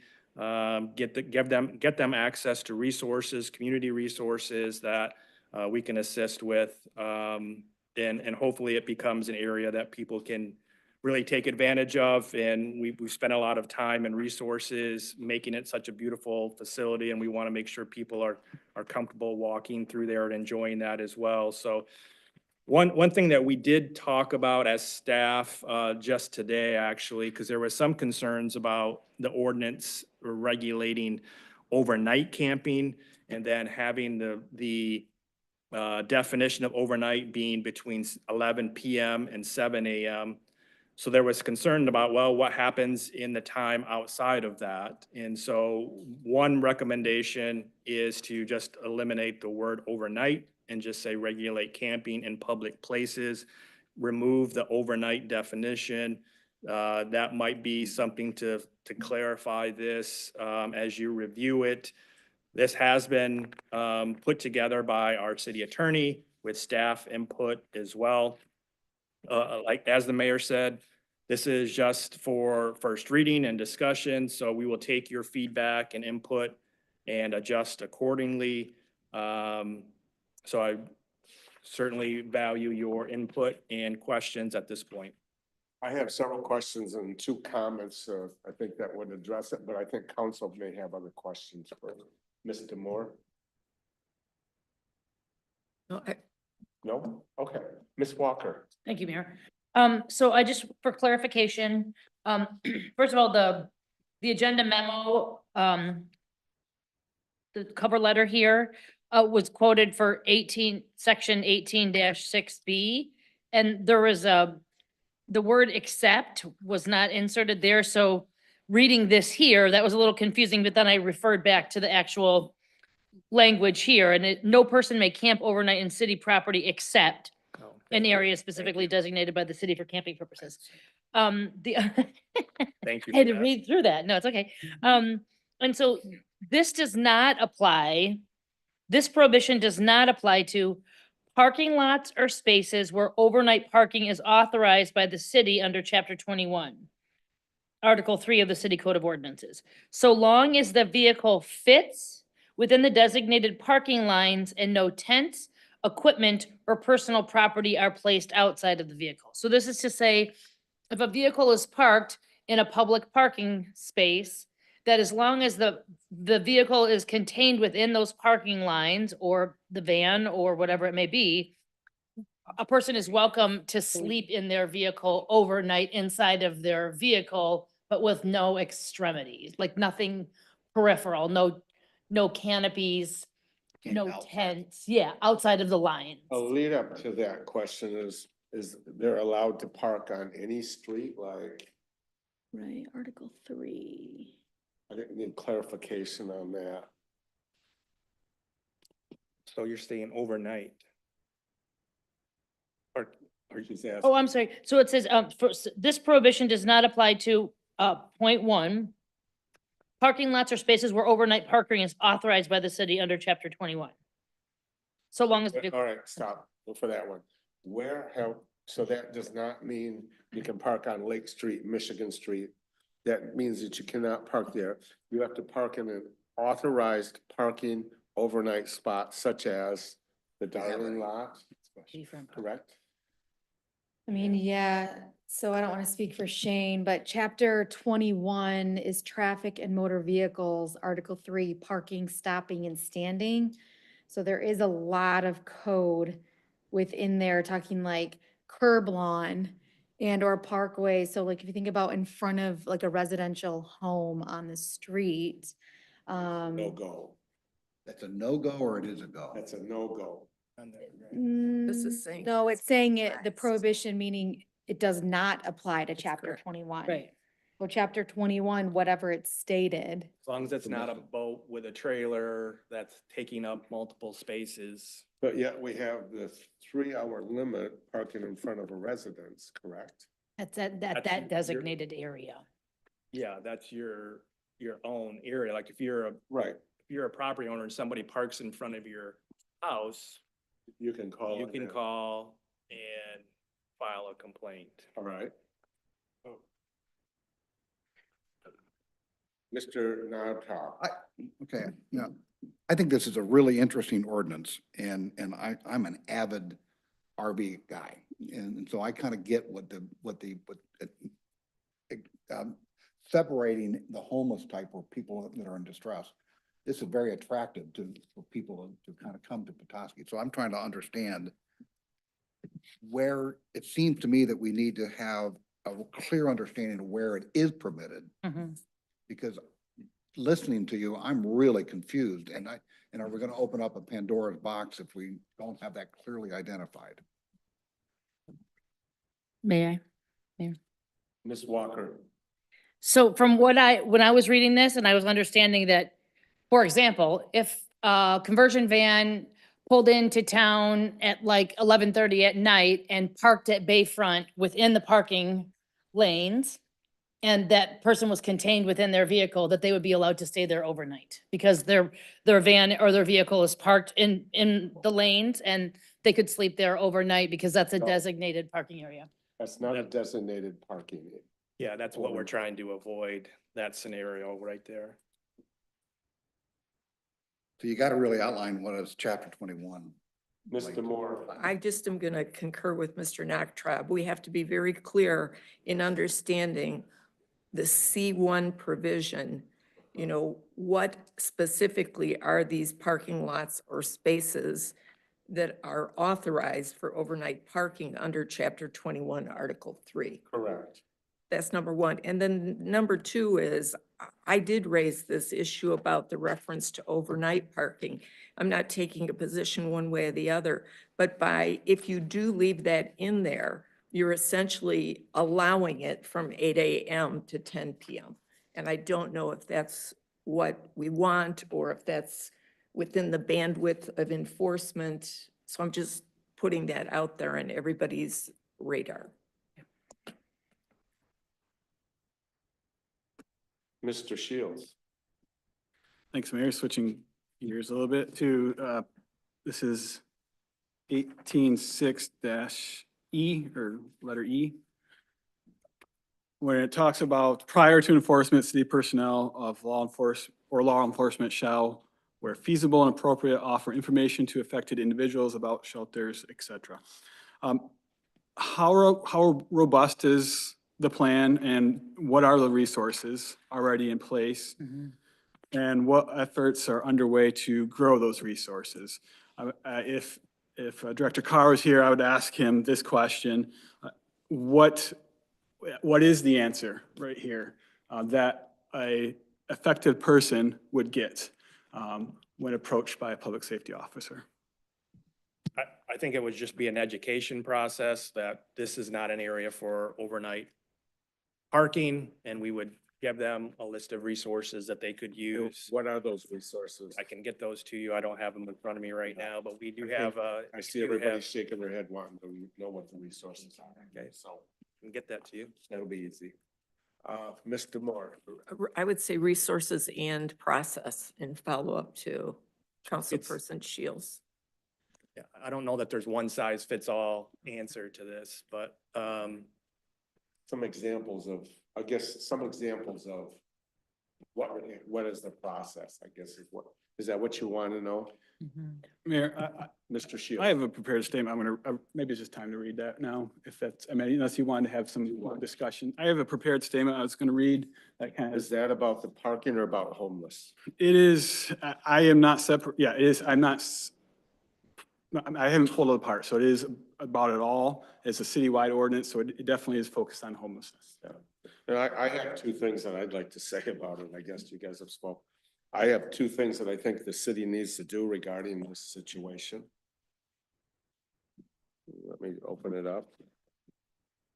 Number one, I think we need to explore the Section 8 housing. I think we need to, Section 8 housing is housing that is available to those under under 60% AMI of the county. I think that's the number one thing that I think we need to do. Be working towards that. Doesn't mean it's going to happen, but I think it's something that is valuable for the city to have housing for that area. When you look at the surveys and the pieces that have been done by Housing North, et cetera, that is the biggest area of need for housing in northern Michigan and Petoskey. Number two, I think it's important for our community to possibly to address housing options is to bring forward a committee of churches, city residents. I think we need to pull together, and I think we need to have some type of a committee that we can start addressing housing. Do we need another housing shelter, homeless shelter? There are a lot of things I think that we can look at, but I think to first get involved with people, citizens of our community, to be a part of this, to help come up with some solutions, just as we've done with the dog park, where we've now are moving fast and furious with the dog park. It took community working with the staff, with council to come up with those. I think that this would really behoove us if we had some kind of a committee that would look at housing in Petoskey. Those two things. That's my two bits on this, but I think it's going back to this piece. I think we need to continue to move forward, because otherwise we're going to end up with the same situation we did last summer. And I get calls from people who are scared, especially females, to walk down some of the Bear River trails due to some of the people that they encounter, such as tents, et cetera. And I think that we can do a better job of that by giving this staff, which are public safety, which are Parks and Rec, all of those people better support in addressing those type of situations. Mr. Shields. Thanks, Mayor. I think we should remember, I have three talking points that I want to bring up.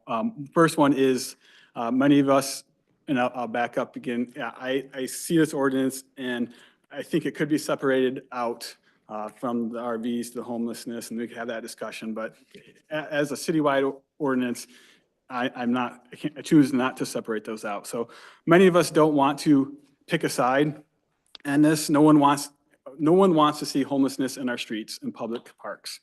We can all agree on that. And let's not forget our unity on that point. We don't need to pick a side. Regardless of what it seems, is number two, regardless of what seems commonsensical, how the city treats people matters. Without explicit problem solving for homelessness, the perception will be that the city lacks compassion and only cares for those who have resources. Number three, homelessness is a systemic problem that cannot be resolved by cities alone. Although municipalities only have a small impact on inequality in the widening gap between rich and poor, they do possess the capacity to impact the housing crisis, as the mayor just said, locally.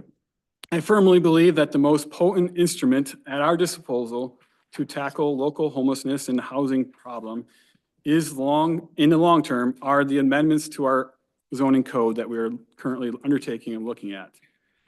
If anyone in our community is interested in a copy of my solutions, I'd happy to email them this document. I think the Section 8 housing is fine to pursue, and I'm a all the above type of person on housing, but I think there are more immediate things and easier problems or solutions that we can implement, and largely those around our zoning and changing our zoning code. While I acknowledge the need and justification for this ordinance, understanding and acknowledge that there is a public safety and public health issue with encampments, it is essential that the city simultaneously adopts proactive measures to support the unhoused population. We must critically assess and enhance the resources available to them, identify persisting needs, and address the existing gaps in our support systems. What concrete steps are we as a community taking to bridge these gaps? That question, I think, needs to be answered, and I appreciate the mayor bringing up the idea of a collaborative or a group to take this on. Because I think this discussion, appreciate Manager Horn and city staff bringing this up, and maybe that wasn't desired to go in this direction necessarily, but I think this is an awesome, incredible opportunity to jumpstart a conversation about short-term and long-term actions we can take to be a community that is solving the homelessness crisis. And why it is small, maybe a small issue at this point in Petoskey, it's a good time to step in, step up our game, and ask who do we want to be as a community. To support this, I think a great example is I got the privilege of being able to sit in the county's emergency management response, one of their meetings. And it is an exemplary example of how our community can bring stakeholders together within our community to collaborate and address an issue of importance. I think obviously the ice damage response, the response to that emergency was important, but so is homelessness and this paradox of how do we want to support and not criminalize homelessness, and yet it is a very real desire that we don't want homelessness people in encampments because that is not safe for them nor public residents. So I am sympathetic to this ordinance and the need to regulate camping in public spaces, but without delineating clear and actionable objectives. So some of the things that Mayor, you mentioned, a better plan, what are our goals, what are our targets? Without those outlined, I will not support this ordinance at this time. I would propose pausing and tabling it until later this summer, later in the fall, until we can have maybe a presentation from CMH or someone who is addressing this issue, because I may be ignorant on one of the many resources that are already out there that our community is already doing. I want to hear those before I'm ready to approve this ordinance. Thank you. Mr. Moore. Well, first of all, I've been talking about the need for housing that was evidenced by the Bowen Housing Report for some time now. And I'm fully committed to any endeavors that we can undertake to try to house folks in that 0 to 80% AMI range. That need was clearly demonstrated in that evidence. So I support that endeavor. The committee is also a good idea.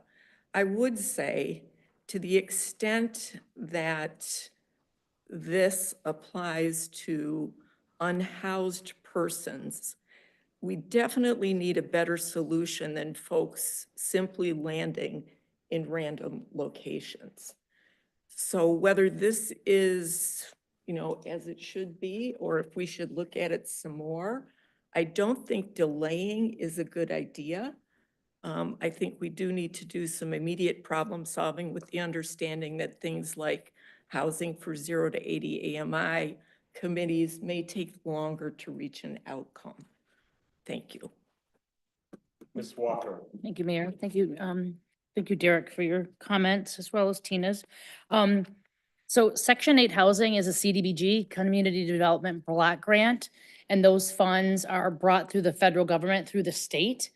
The same community development block grants of Section 8 voucher systems no longer exist in our state. So Section 8 are assigned to certain units. So Traverse Woods would be the one apartment complex, multifamily, 170 units, that has Section 8 assigned units to it. Those units are the most in demand. And the funds from the federal government are also being diminished. So even where we've tried to apply for low-income housing tax credits and don't qualify as a rural community because we're not walkable, we're not diverse enough, and we don't have the density of population that's required.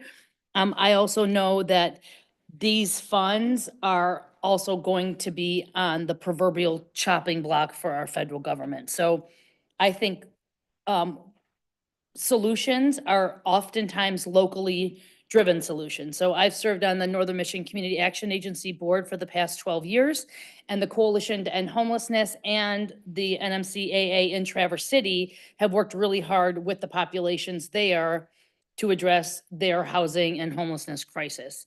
That being said, I am totally in favor of us working on local solutions to address the transient population. And if anybody's paying attention, and I do, I see mostly men, and they tend to congregate over by the D&W grocery store and at the recycling bins there, and at the bike path. So while not in the city of Petoskey, that is at Bear Creek Township, I think a lot of these are familiar faces from year to year.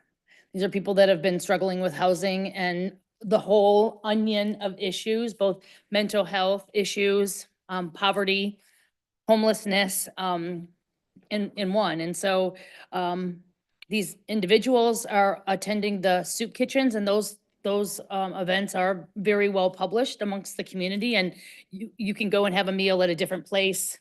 And I'm sure that would be something like a resource that the police, law enforcement would provide in terms of resources for people in that situation. That I know this is not like an easy solution, but I think relying on any kind of federal funding, whether that be community development block grants through the Department of Justice or through HUD, I think that that's a diminished resource. So I'm hopeful though that perhaps we can find local solutions, philanthropic and local solutions to that. Mr. Knobtrop. This is another really interesting thing. I like the idea of the ordinance. I also completely understand the unhoused thing, and it's a little bit new to me in terms of how bad it is in Petoskey. I love the notion of a community program to get all groups in. I want to reiterate that folks in Bay Harbor have been ignored by the city in many ways, that they have a huge amount of resources, huge amount of heart, and we should try to have an outreach to them, because I'm very familiar with a number of them that this strikes real hard for them, important to them.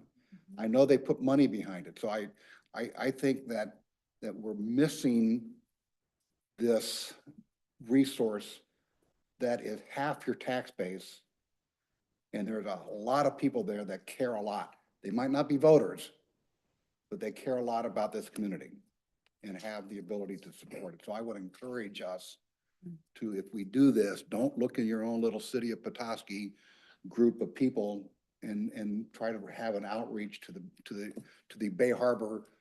They are a part of the city. They are. They are. They as much are. a part of the city as They don't we feel are. it. As a rule, they don't feel it. I will say that when I worked with Salvation Army when COVID was going on, and I think I met you first time there. And I wrote you a check to the You Salvation. guys came and wrote checks to Salvation Army because of the need for food.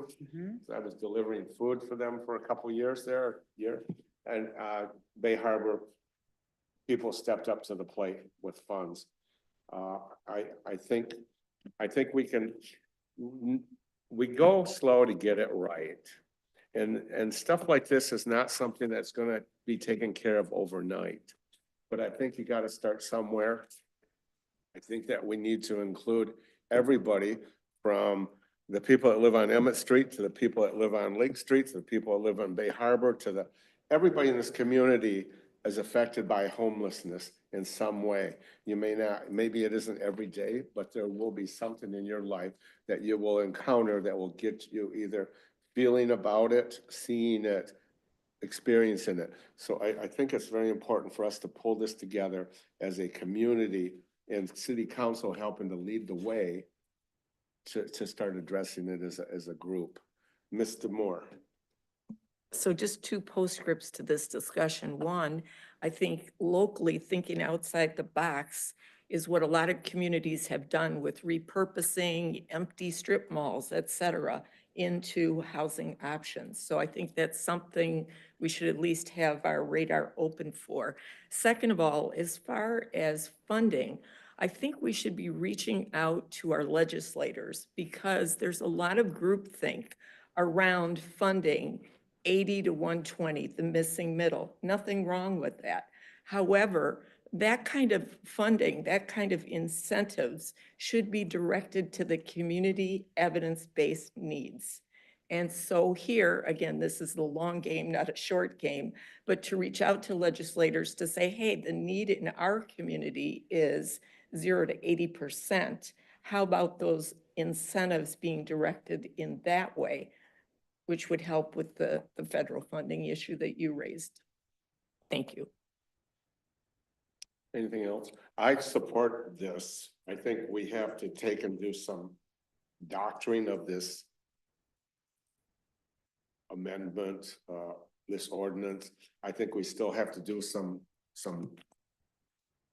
adjustments and stuff, but I do think it's an important one. It allows the city to have some tool to address it, because otherwise legally we have no way for public safety, staff, city manager, anybody to address it. And I believe that when you read this thing and it states that they will look at, rather than punitive actions, they will look at resources and opportunities. I think that's where a committee comes forward and making sure that the city public safety directors know what are some resources, because when we talked about, people said, well, what are the resources? Let's pull that together. Let's start making something happen so that we are a bright star. I don't wish to have 1,000 people that are homeless come to Petoskey because we have the best deal in the world. That's not what we're aiming for. We're aiming for addressing a situation in Petoskey that we have here now. So, Mr. Shields. I just want to say thank you, Mayor, and I want to support that plan outline that you just put out there. And I again, I would be glad to support a version of this ordinance. After seeing those things, to me, without seeing those things first, I can't support it, but But we're going into, in the next month, we are going to be encountering these situations within the next month. And I think it behooves us to have the option for public safety to have something in place in their toolbox to address this. Even if they don't have all the resources right now, we have to address public safety. That's the number one thing that us in city council here, if you read the Constitution or charter, the first thing is public safety. And I think public safety and that of the homeless can both be addressed with utilizing our public safety that have knowledge and have some compassion and heart.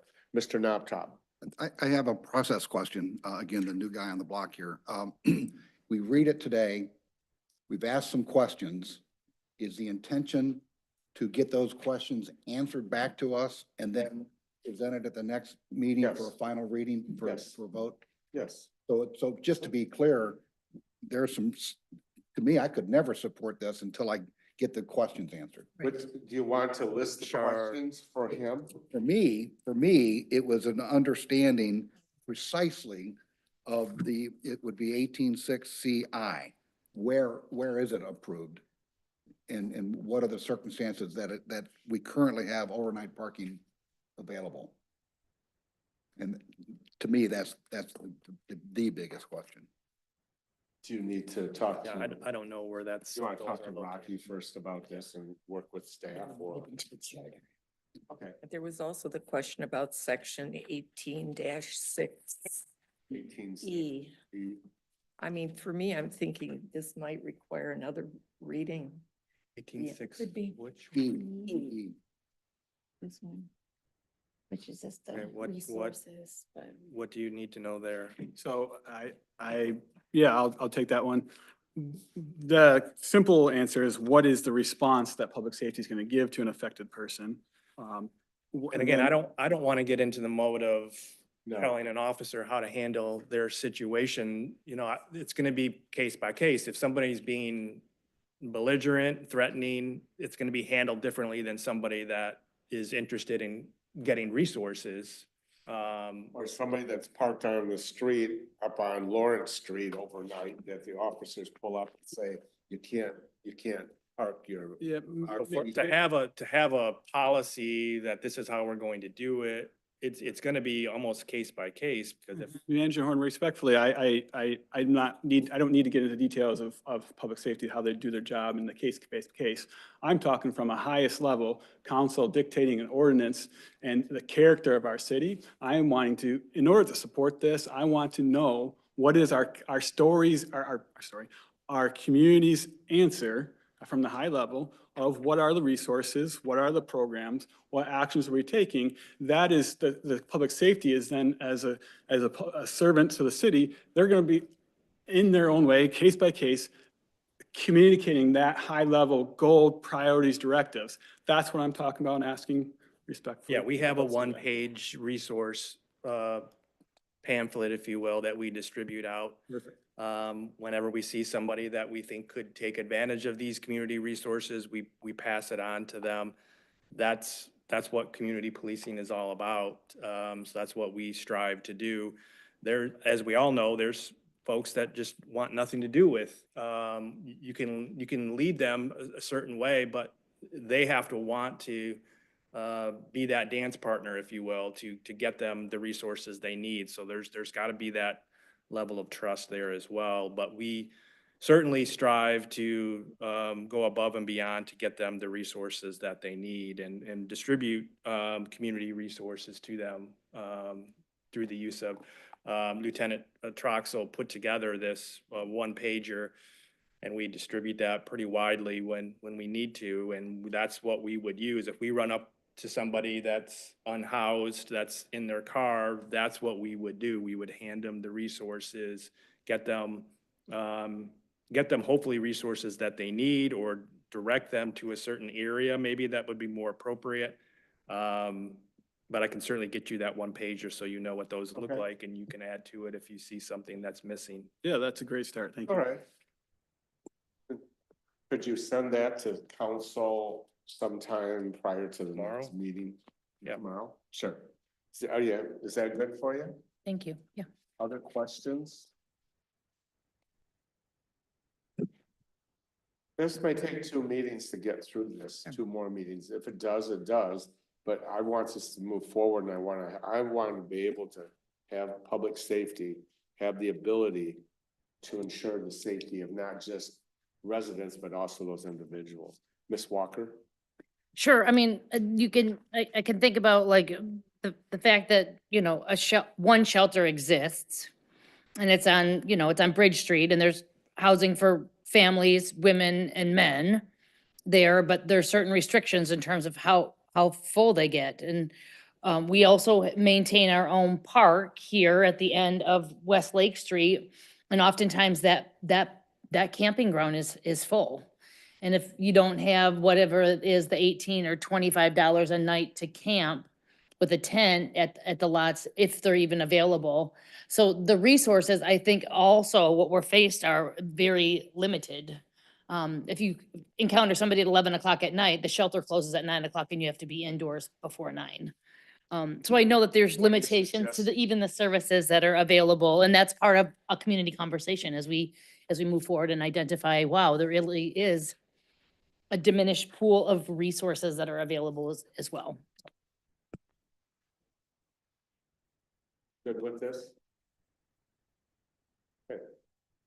I won't go to the public. This is not, there isn't a motion.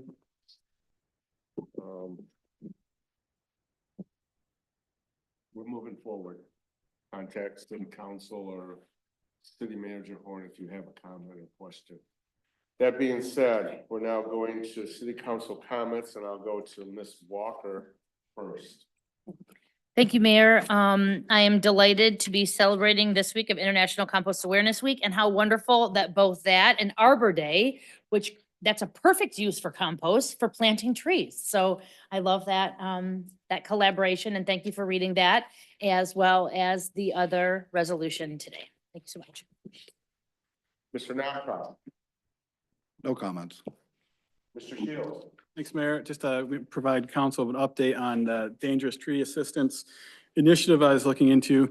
I've been speaking of arborists and been hearing the clear need that is out there. I spoke with the Action Agency and Community Foundation. They've been helping me refine the application, and I'm going to be making some final edits to that to bring back to this body. And regarding the process of reviewing applicants and if they're qualified, I'd like to invite 4 members from the public to join me on an ad hoc committee to do that. The Action Agency suggested that potentially they could do a fee for service for that service. They thought that, if I get a ad hoc committee together, that'd be ideal. But so, Mayor, my question is, with that ad hoc committee, would that be something, just wait to even look into until this proposal comes back to this body to pursue that? Or would it be beneficial to see if there are those volunteers out there first before I bring this back to this body? What is the purpose of these This 4 would- individuals? What are you wishing? Five, including me, would be to review the applicants to make sure they meet the qualifications. I think before we got there, I think we need to go through city council to even approve that there will be funds available, or that they're supportive of it. Then if that goes to that level, stage, then I think talking about who would be reviewing applications, et cetera, that would be a next step well after that, I would think. That gives me direction. Thank you. Okay. I hope you're good with that. Yeah. Yes. It's a process. First step, second, third. Mr. Moore. So I wanted to follow up on Mr. McLean's comments that he made tonight about the parking issues on Division, but just more broadly to speak about the fact that our parking ordinance in Petoskey has this 3-hour limit apparently on all streets, which I didn't know. I learned that. And so from a logistical standpoint, enforcing that, should a lot of people start to call, I think would be virtually impossible. Yet there seem to be these pressure points, Division being one of them. I understand there are others. And so I'm wondering if we might take a look at this to have a discussion to try to, problem solve, to see, is it good to leave the citywide 3-hour? I don't know the answers. I'm just proposing that we perhaps take a look at that.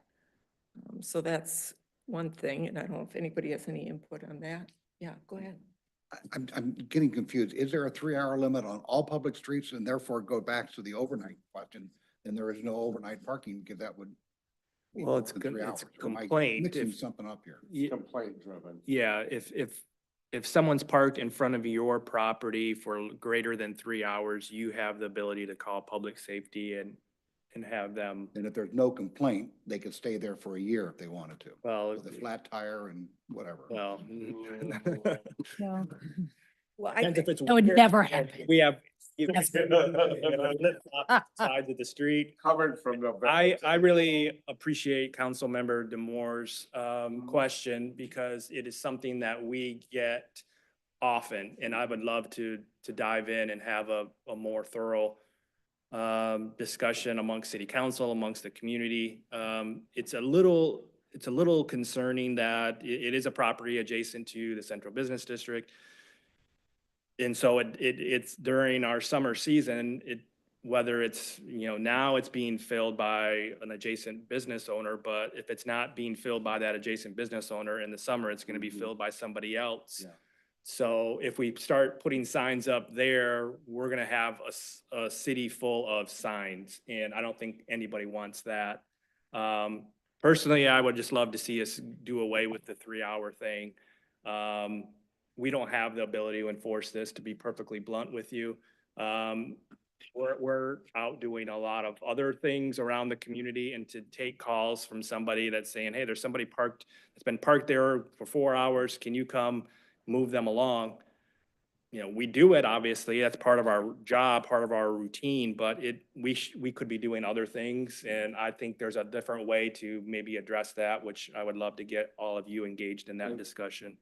What would that be? You have an idea? No, that's what I'm saying. That's Okay. more of a discussion that we would need to dive into. Whether, a quick analysis is maybe we just do away with the 3-hour thing, and that would be, from an enforcement standpoint, simpler for us, but that doesn't really solve the I don't issue think it either. would solve the So, issue. With what he just brought forward was, I can never park in front of my house. yeah, I I understand that. can understand that and feel for that as Mhm. well. I think- Mr. Shields? Yeah, I just on top of my head, I can totally understand that frustration.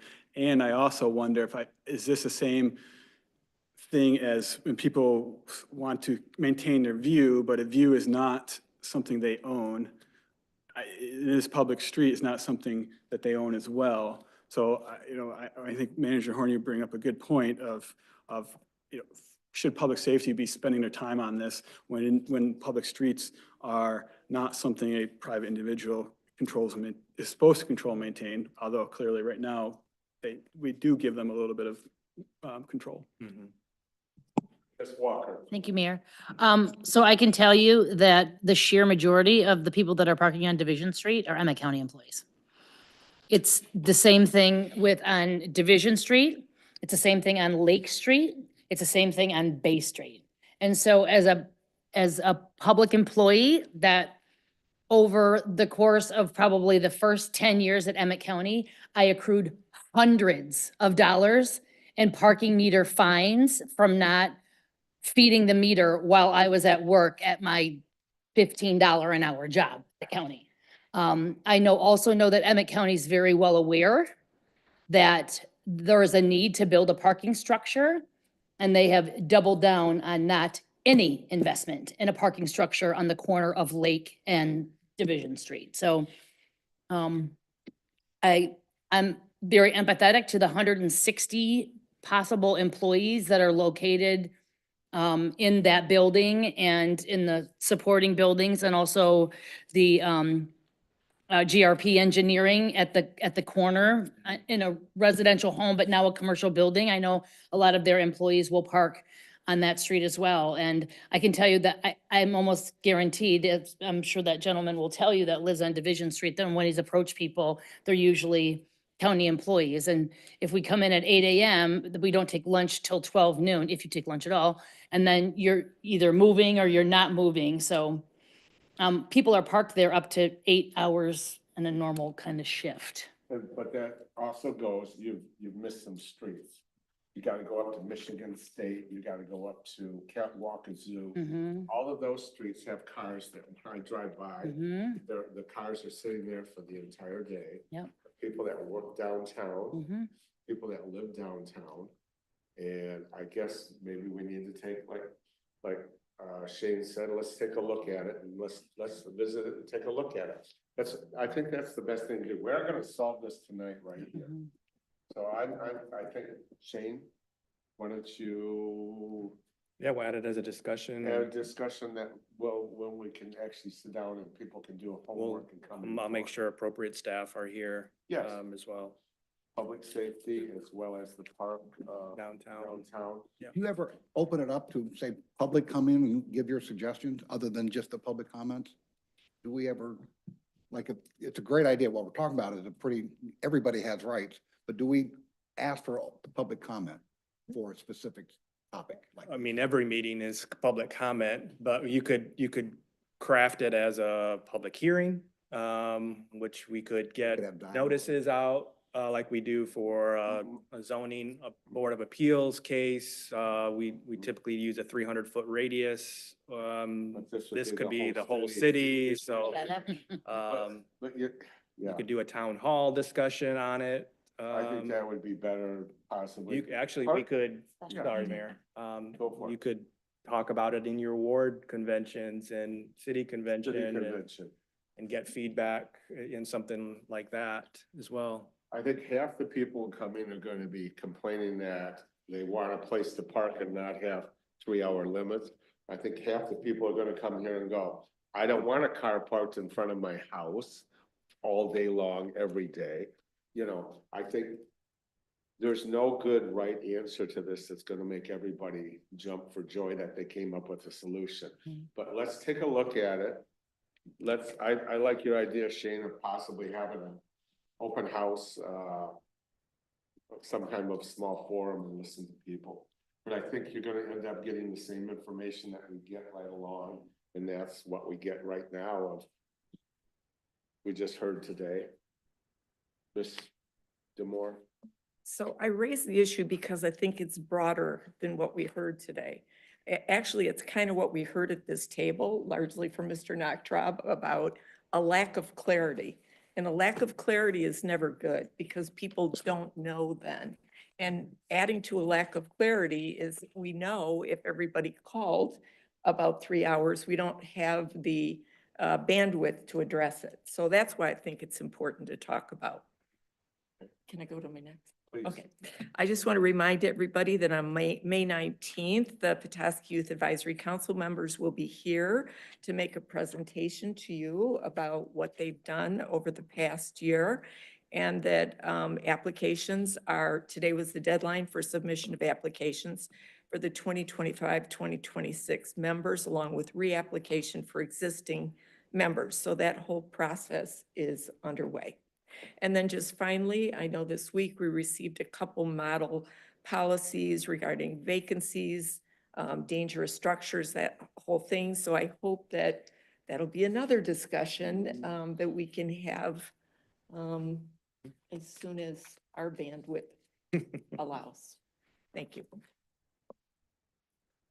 There sure is I see three things that we're asking staff to start working on with us.